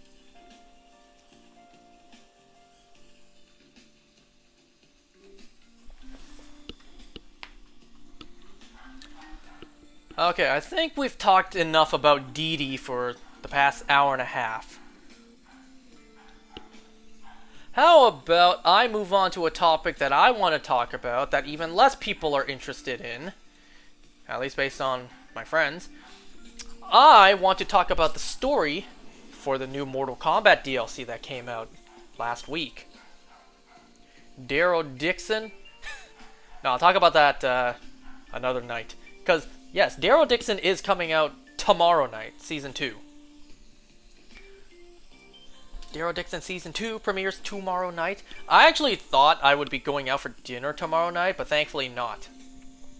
So, I get to watch the premiere tomorrow. Woo! So I want to talk about the new DLC for the Mortal Kombat 1 game, Chaos Reigns, with a K. Gonna go. Night. Alright. Night. Alright, this story obviously takes place after the events of Mortal Kombat 1. Only this time, Titan Havoc attacks the timeline. You know, at first I was thinking, why doesn't Liu Kang just reset the timeline once? Just once. I get it. He said he didn't want to reset the timeline ever because it drove Kronika mad. I'm just thinking, like, once wouldn't hurt. Just one time. Shang Tsung already ruined the way the timeline was supposed to progress. So why not just, like, redo it in the way that you envisioned and just, you know, fix it?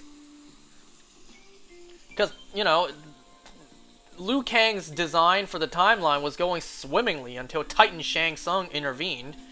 Why not just, you know, reset it again, make sure it's perfect this time, without any interference from another timeline? Well, being answered without truly being answered, this is why. Because other timelines will always try to attack and, you know, cause the timeline to mess up. So we have Titan Havoc wanting to bring the entire multiverse into anarchy. One thing I did not expect to show up in the story were the Kamidogus. The Kamidogus haven't appeared, you know, as a big plot point in any storyline in a very long time. So to see the Kamidogus return, that is actually quite big. I also found it absolutely hilarious that the characters Cyrax and Sector have now been gender bent. They are no longer men, they are now women. And am I crazy for thinking that female Sector is a bit of a baddie? Am I crazy? Is that kind of gay of me? That, you know, this male character being born female is kind of a baddie? Am I crazy for thinking that? One thing I've noticed about a lot of the MK1 designs, at least for the female characters, why do they all almost look like Katana? And Melina, by extension, because they both look damn near the same. Because Sector's face kind of looked like Katana's, but with the voice of Li Mei. And then Harumi also kind of looks like Katana, though she barely had any role in the story.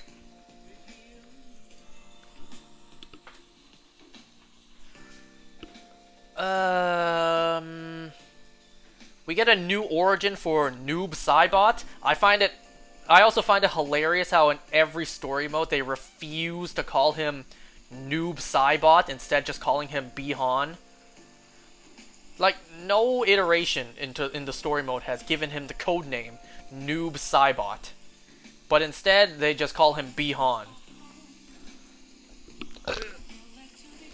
So yeah, obviously instead of Bihan being killed by Scorpion, being brought back by Quan Chi. This time, he's corrupted by Havoc's chaos. Well, that's definitely a twist.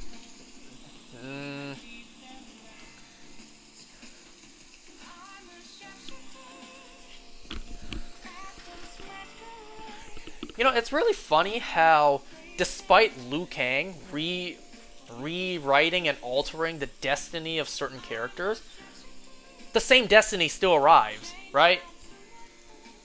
It's like the flowing river theory that Hank McCoy had.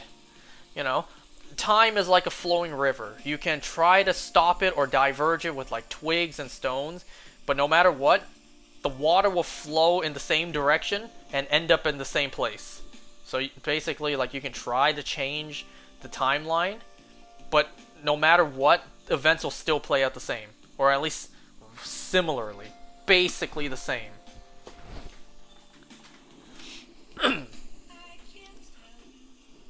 Only this time, like, you know, Bi-Han became Noob Saibot from foreign interference, not anything based on Liu Kang's design.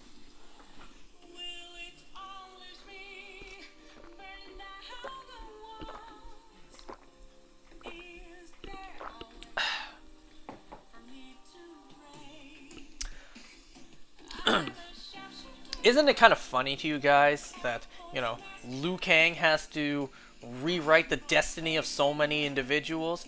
Did he purposely rewrite Cyrax and Sector to be born women this time? Or was that just, you know, was that just a result of something he couldn't control? Like, oh shit, I had to do this to this person, and somehow that resulted, this man is now born a woman. And not only one, but two.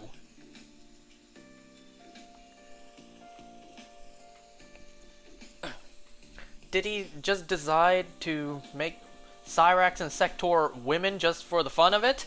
Like, I think these two will be better as women in this new timeline. I don't know. I don't know. Was there really any purpose to making the characters female this time? Not really.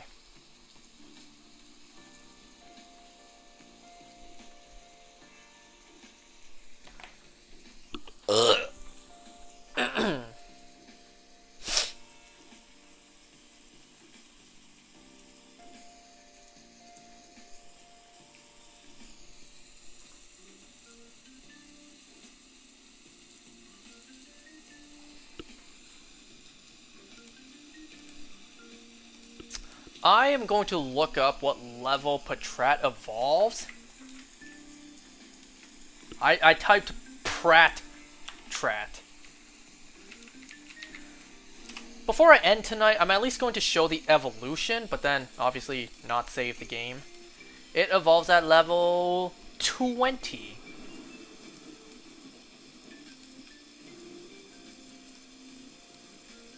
Or is that at 28?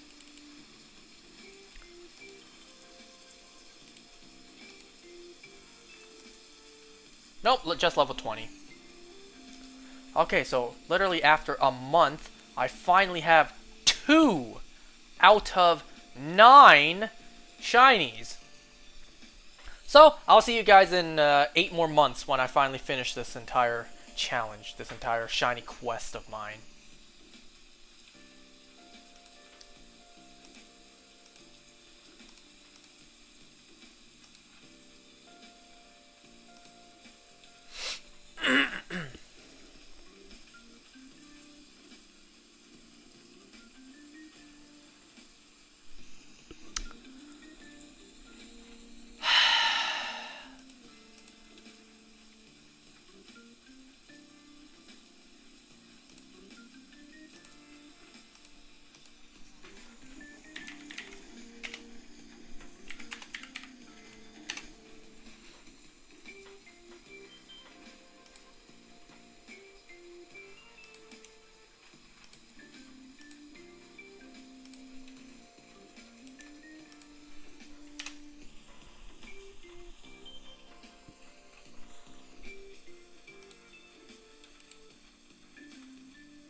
You know what? I'm gonna change. Oops. I'm gonna change up the music because we've been listening to this for an hour and 45 minutes.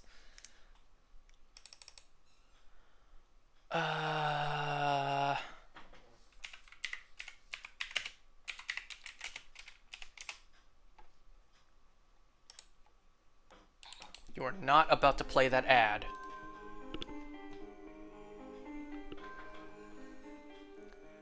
It's a shame this song didn't make it back in the sequel.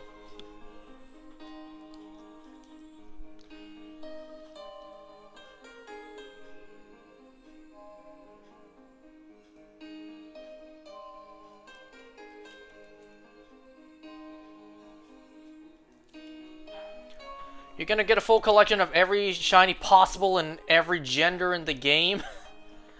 Not unless I need a new lifelong hobby. And you know, that's part of the reason why I don't want to do a shiny living dex. Because at that point it's like, but then there's another form this shiny can come in. It's like,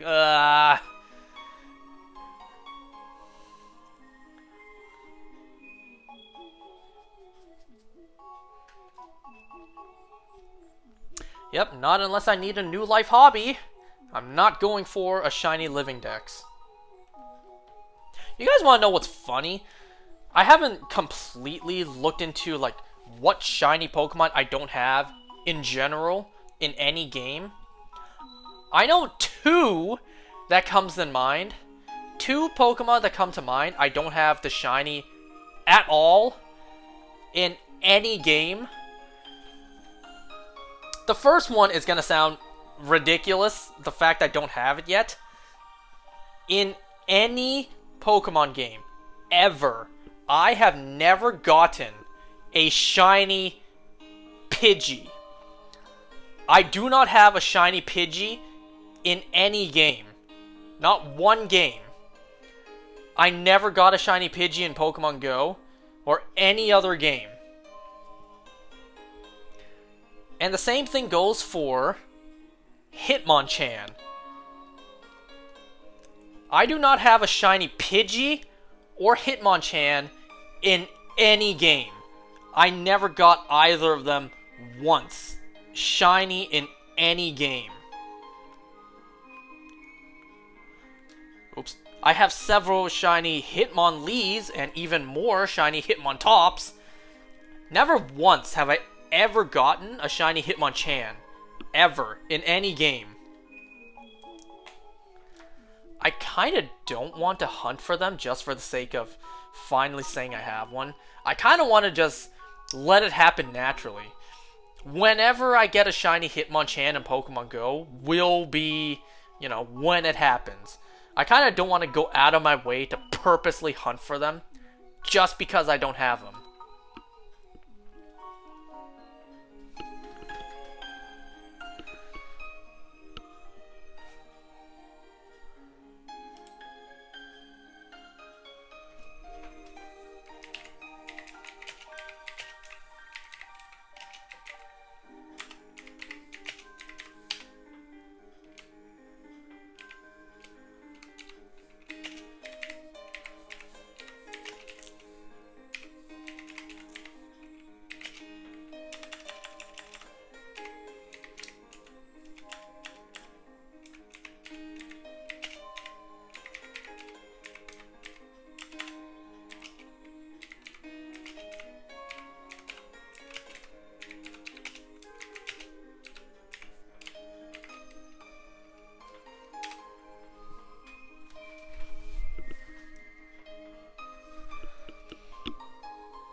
Oh, you know what you know what thought just hit me?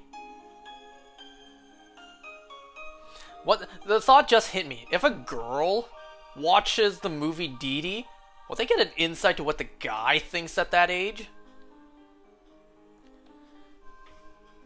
Because, you know, girls at that age as well, they think, you know, the boys are stupid, they do stupid things. And whether they realize it or not, I don't know. Maybe girls do, maybe girls don't realize this. If they do realize guys are just doing this stupid stuff to get their attention, and if not, right? Like, damn, I'm kind of curious now. What's a girl's insight to watching this film? if will they finally like see what the insight is to the guys thinking, like, you know, how guys are being so stupid at that age?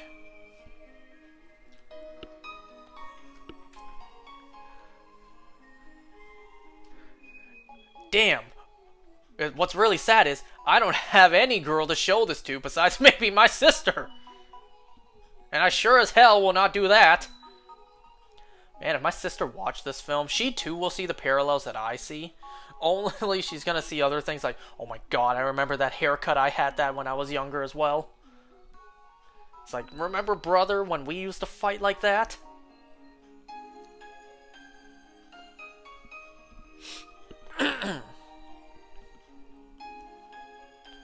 You know, there was also one scene when Chris was being driven by his sister to meet the older kids. What I couldn't help but notice, and also my friends noticed this too, the way Vivian was driving the car, her knee was all the way up and all the way to the side. How do you drive like that? Like, imagine you're sitting in the seat, you have your knee on, you have your foot up on the chair, Uncle Roger style, and then it's all the way down. Like, all the way down to the side. Just leaning on the car door. How do you drive like that? It's almost like she had one leg cross-legged, and then, you know, the other leg was stepping on the pedals. If you watch the film, you'll understand.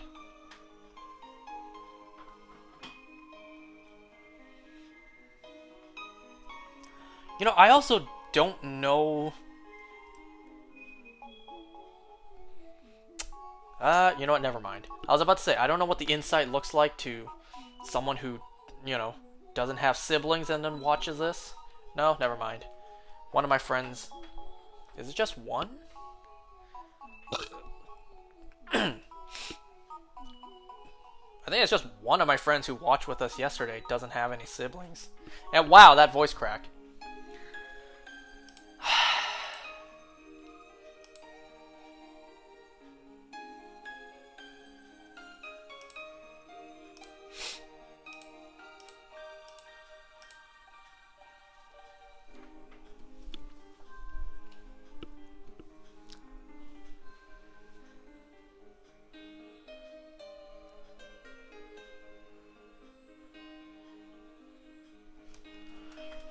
Okay, so after this, I will be hatching the remaining Patrat eggs, and then I will be collecting the pan sage eggs for next time. That alone is going to take me a couple days, because this is going to be a lot of eggs to hatch and collect. You know how long it takes me to collect eggs in this game? It takes a very long time.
You know, I think this is now the fourth shiny Patrat I have overall. Because I do have 2 in Pokemon Go. And then, you know, the first one I got here. So the one I just got earlier today was the the 4th ever shiny Patrat I ever got. Technically the 2nd ever I ever purposely hunted for. Because, you know, I didn't purposely hunt for it in Pokemon Go. They just randomly appeared.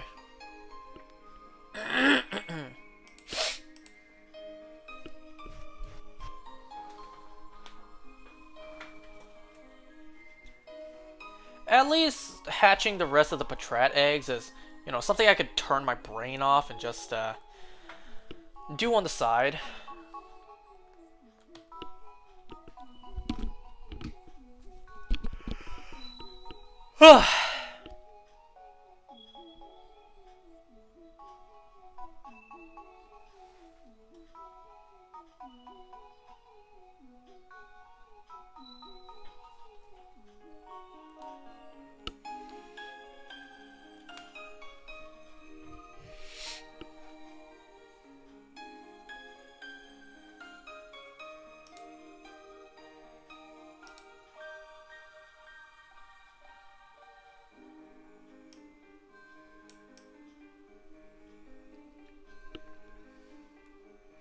Oh yeah, I forgot to mention.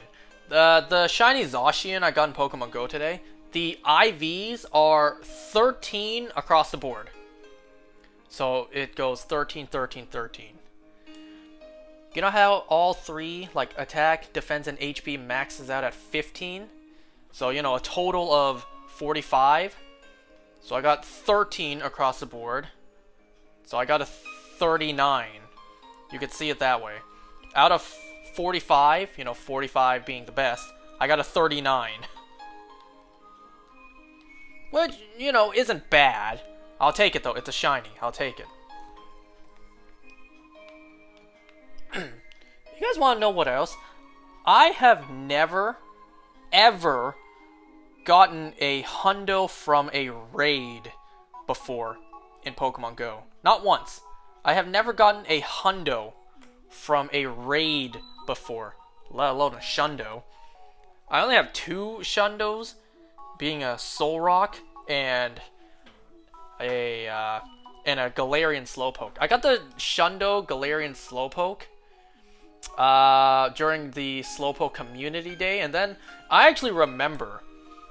I remember catching the shundo Solrock just randomly.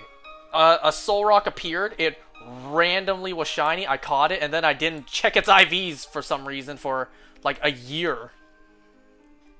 Until I looked up, you know, 4-star, and, you know, to see what hundos I have. Turns out that random shiny Solrock I caught a year before was a hundo as well.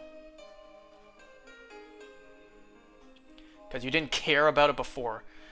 Yeah, I didn't care about IVs before. Why do you think in the past I have actually transferred hundos? Because I didn't check IVs before I transferred them. So I did transfer a couple of hundos accidentally. Obviously I wasn't going to transfer a shiny Solrock. So I caught the shiny Solrock. I didn't care about IVs back then, so I didn't check it. Like a year later I checked it and it was a hundo. So I caught a random shundo Solrock without even knowing it for like a year.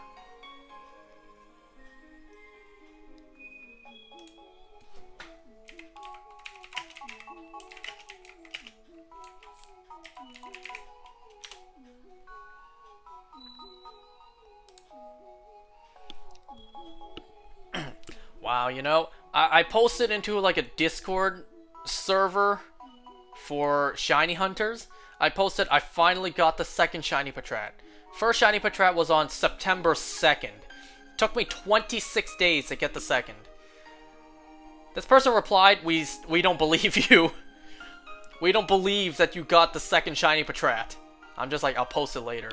I'll post it after because I'm kind of busy right now.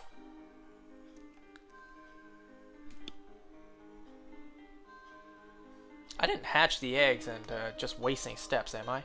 Okay, no. I still got eggs here.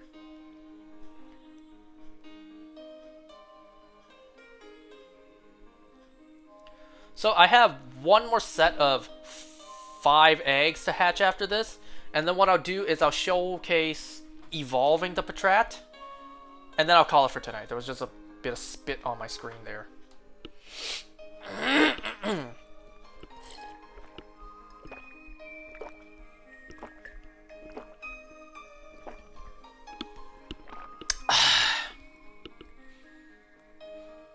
You didn't get the Patrat? It was all an illusion?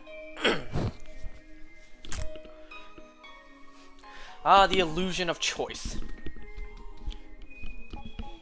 You guys know I named my car Illusion? Does that sound ridiculous? I named my car Illusion.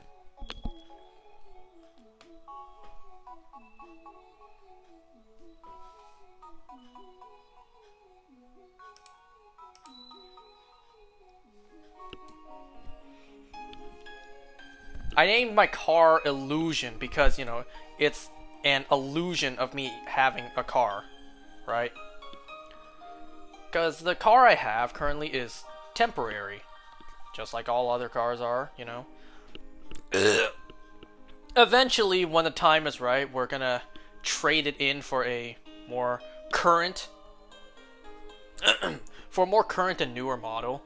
So right now, the older car that I'm driving, you know, it's the illusion of me having a car.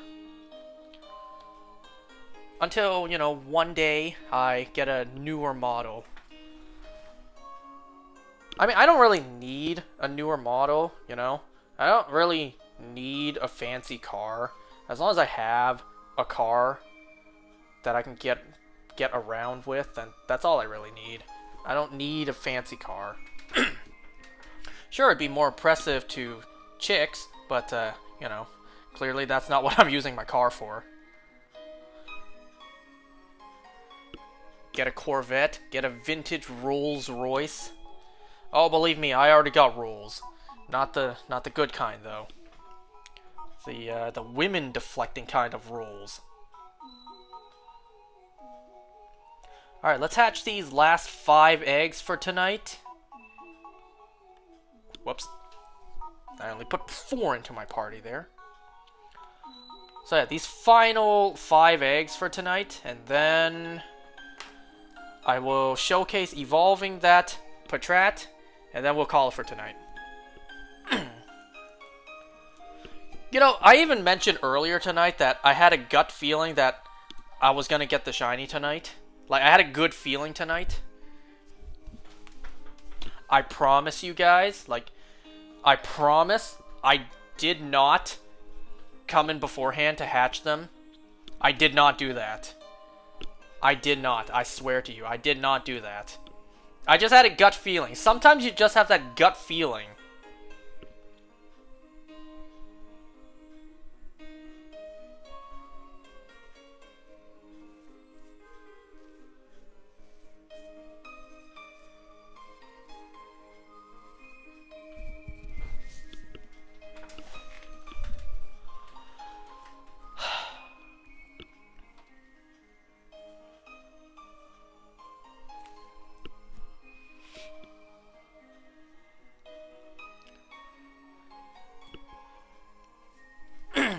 You know, my mom is thinking about maybe going to Hong Kong for a trip in, say, like, January.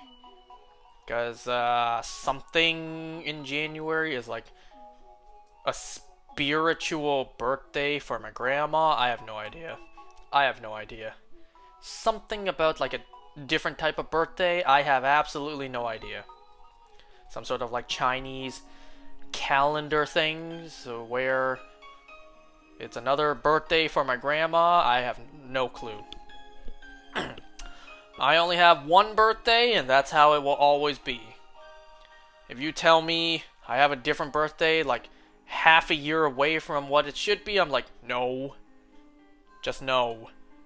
No, I do not have a birthday in January. My birthday is in August. Period. And, well, in a way, my mom is thinking about, like, bringing me along, and God, please, no. No, no, no, no, no. Do not take me there.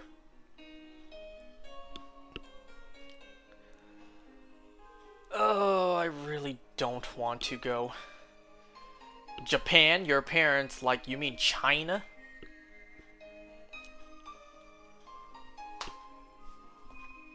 You know, I even asked my mom this as well, because she literally went, like, last time she went to Hong Kong, she also, like, by extension, went over to China to get her teeth done. We all know, like, getting teeth work done is very expensive. So my mom went to China to get some teeth work done, and I'm thinking, like, would it be cheaper if I did it there as well? Because as much as I don't want to, as much as, well, yeah, that's basically it. As much as I don't want to. I know I'll have to get rid of some teeth one day and put in fake ones. As much as I don't want to, I know I need to one day. Now, I don't need to anytime soon, because there's no problem with those teeth, despite one already getting a cavity a couple years ago. I don't need to get these teeth removed and have fake ones put in anytime soon, but I'm just thinking, like, in general, one day when the time comes, would it actually be cheaper for me to fly all the way to China just to get those teeth replaced with fake ones? Because we all know, replacing teeth with fake ones, it's expensive. Like, why do you think my mom went all the way to China to do it? She could have saved herself the hassle and just did it here, right?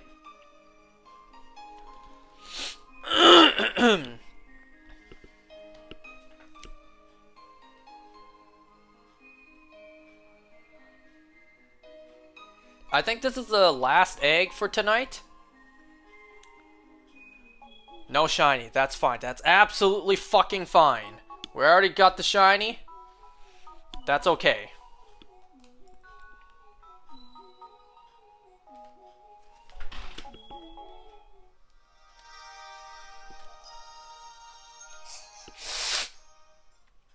Now you cloned it.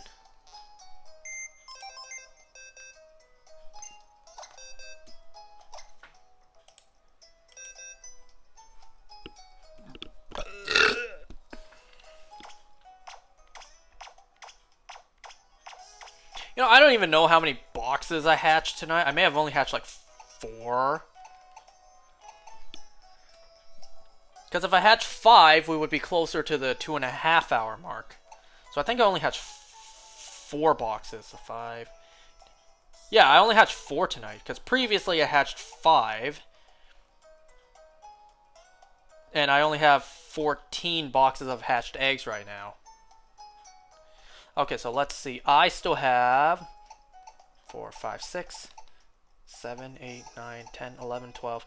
I still have 13 boxes of Patrat eggs to hatch on my own. I already got the 2 shinies, so you don't need to see me hatch everything. I'd be wasting my time as well as your time as well. So there's no need for you to see me hatch those remaining eggs. So I'll hatch those on my own. For now, let us evolve this. I need a good place to train. I don't know where in the Kalos region has the highest level Pokemon.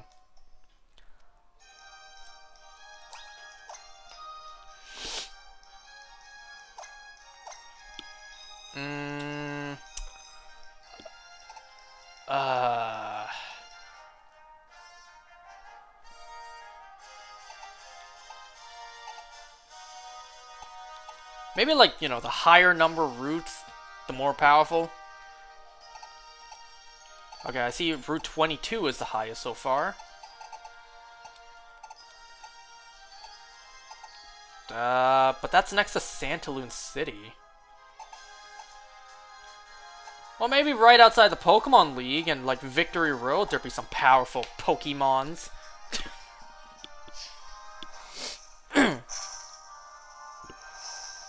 You know, maybe this is why...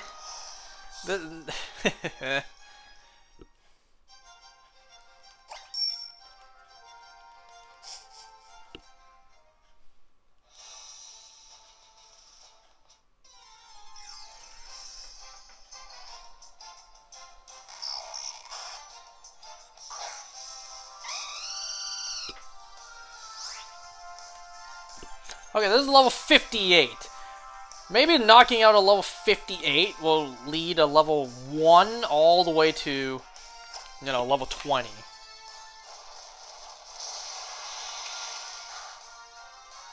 I did save the game, right?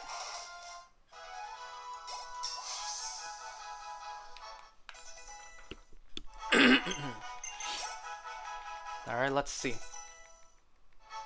We're gonna be here a while.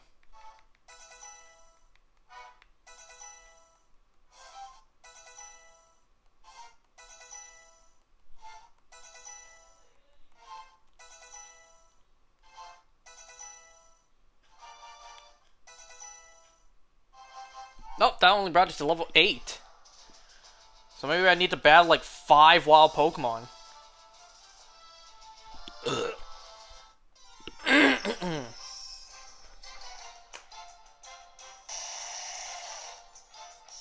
You know what, I don't think that's good. That's not a good thing for me to be battling right now.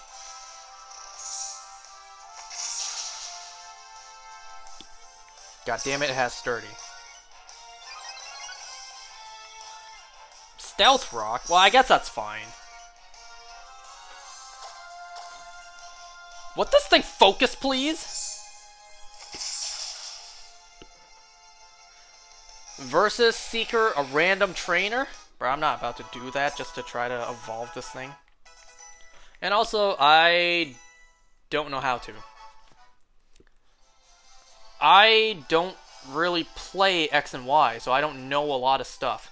Why do you think I bred for a second shiny rather than something like chained for it?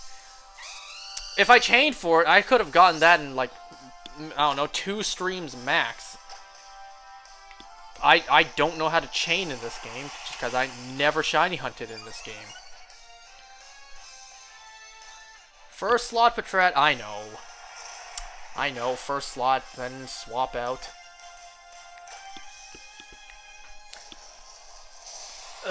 But I'm lazy. Fine.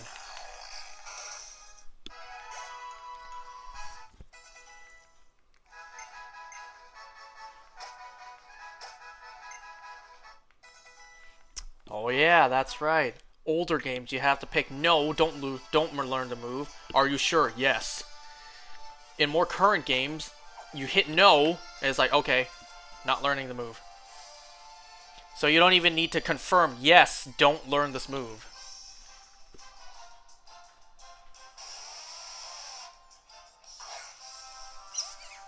I will cry if I find a random shiny. Oh yeah, there's also that. I've never actually shown off the shiny Patrat. That's not what I wanted to do.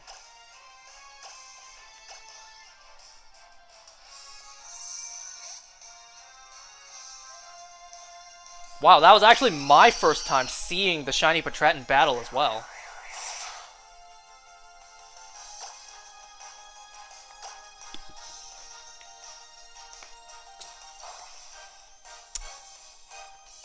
You know, now I'm thinking about it. Why did I pick Fly?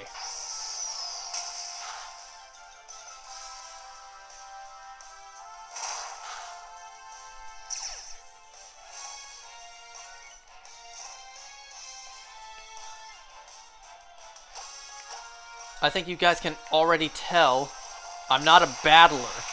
I'm bad in Pokemon battles. I shiny hunt. I don't battle.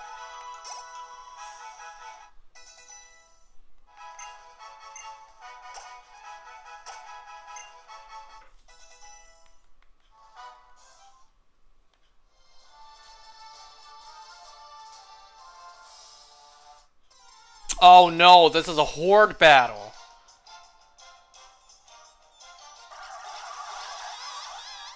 Yo, we're screwed. We're screwed. I don't think I can run because Patrat's too low level. Oh, never mind. Run away. Oh, thank goodness for runaway. Because if not, either I'm not able to swap out or run because of Patrat. If I swapped into Talonflame, well, it's against 5 water types. It's gonna get knocked out.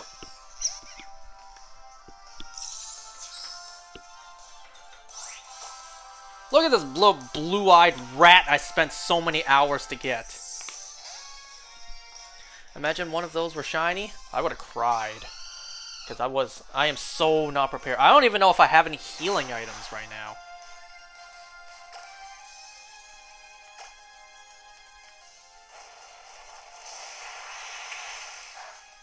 Okay, clearly that was not the right move to use. Oh. I told y'all I don't battle.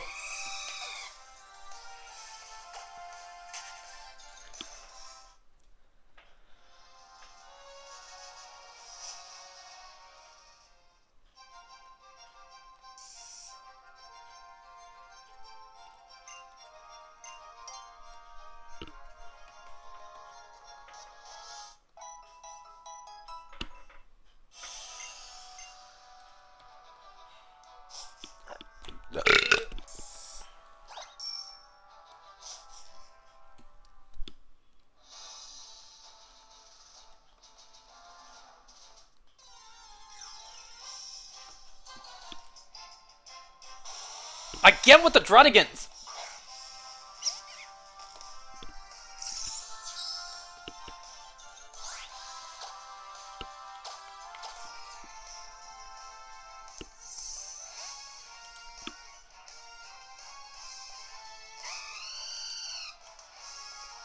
Well, on the bright side, me finally finding this second shiny Patrat now gives me something to do.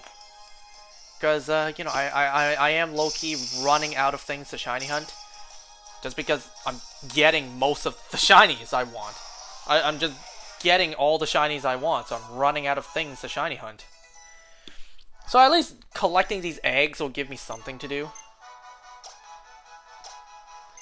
I'm also, you know, still slowly working on getting another shiny Solgaleo.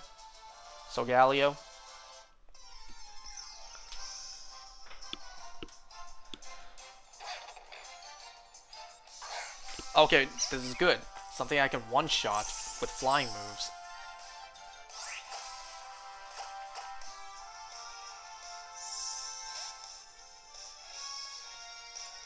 God, don't you wish I had a capture card for my 3DS?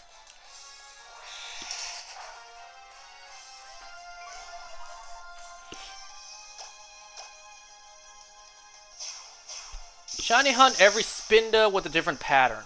Bro, that's gonna take me 1,000 lifetimes. It's gonna take me more than that. The universe could die of heat death before finding every possible pattern of Spinda shiny.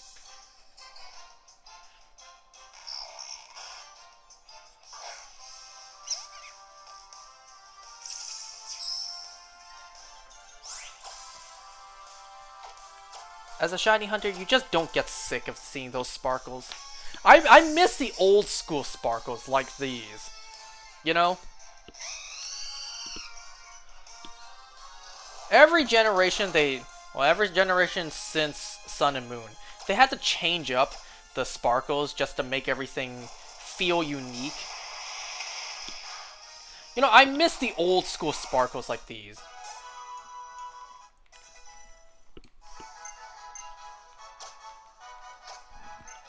Shiny hunt until you get 2 identical shiny Spindas then. That'll take like 100 lifetimes.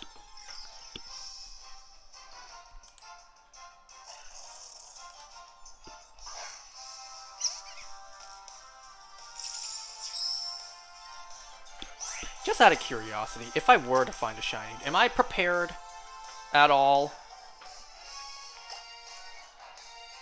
I have 72 Pokeballs.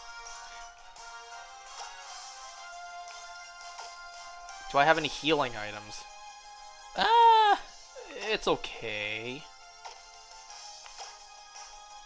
I have Revive, so you know, that's good. Like, hypothetically, if I were to find a random shiny doing this right now.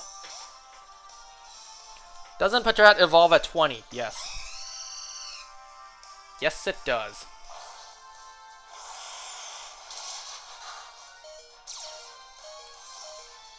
Can I one-shot this, perhaps?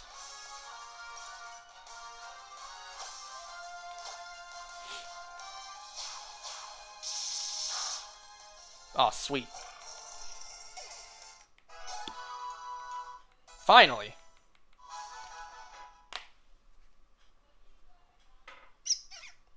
Focus, damn it. There we go.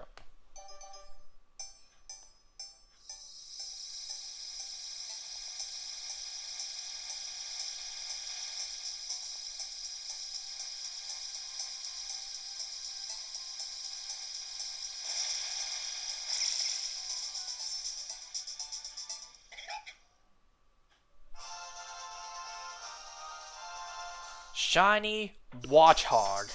Spent so much time for this.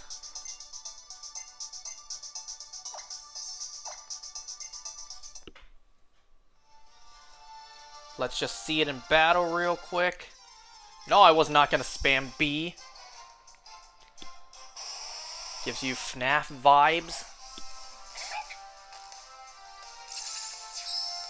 Oh. I'm sorry. It just makes me smile. Couldn't get away. It just makes me smile. The fact that it took me so long to try to hunt for this, to try to get this, and I finally have it.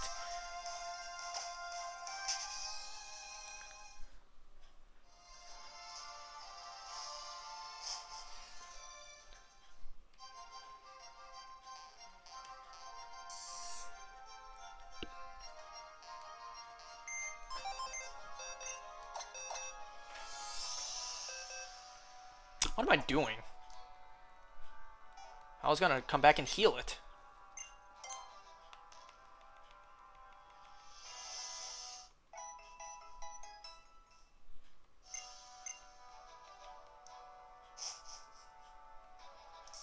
Let's see it one more time.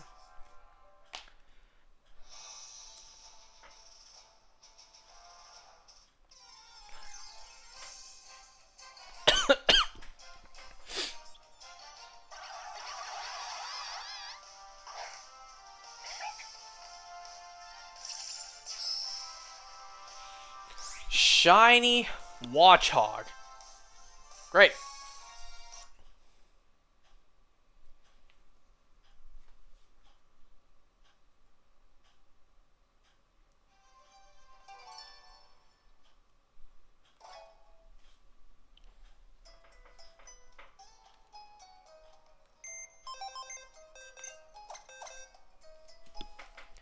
And here it is back as a Patrat.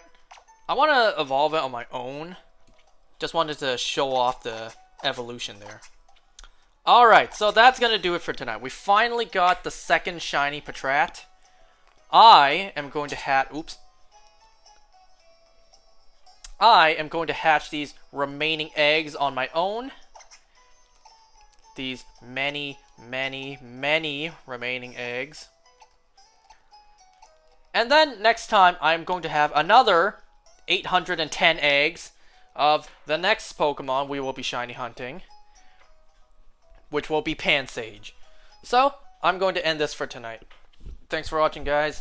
I will see you next time for, finally, something different. Pansage.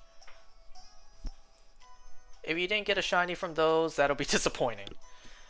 At this point, I expect it. Hatching these remaining eggs, I expect there to be no shiny. Because at this point, my expectation is one shiny every 810 instead of 512. That's my expectation. So I don't expect any shiny from those remaining eggs. Anyways, I'm going to end this here. Thanks for watching, everyone. See you next time where we begin hunting for Pansage. Bye.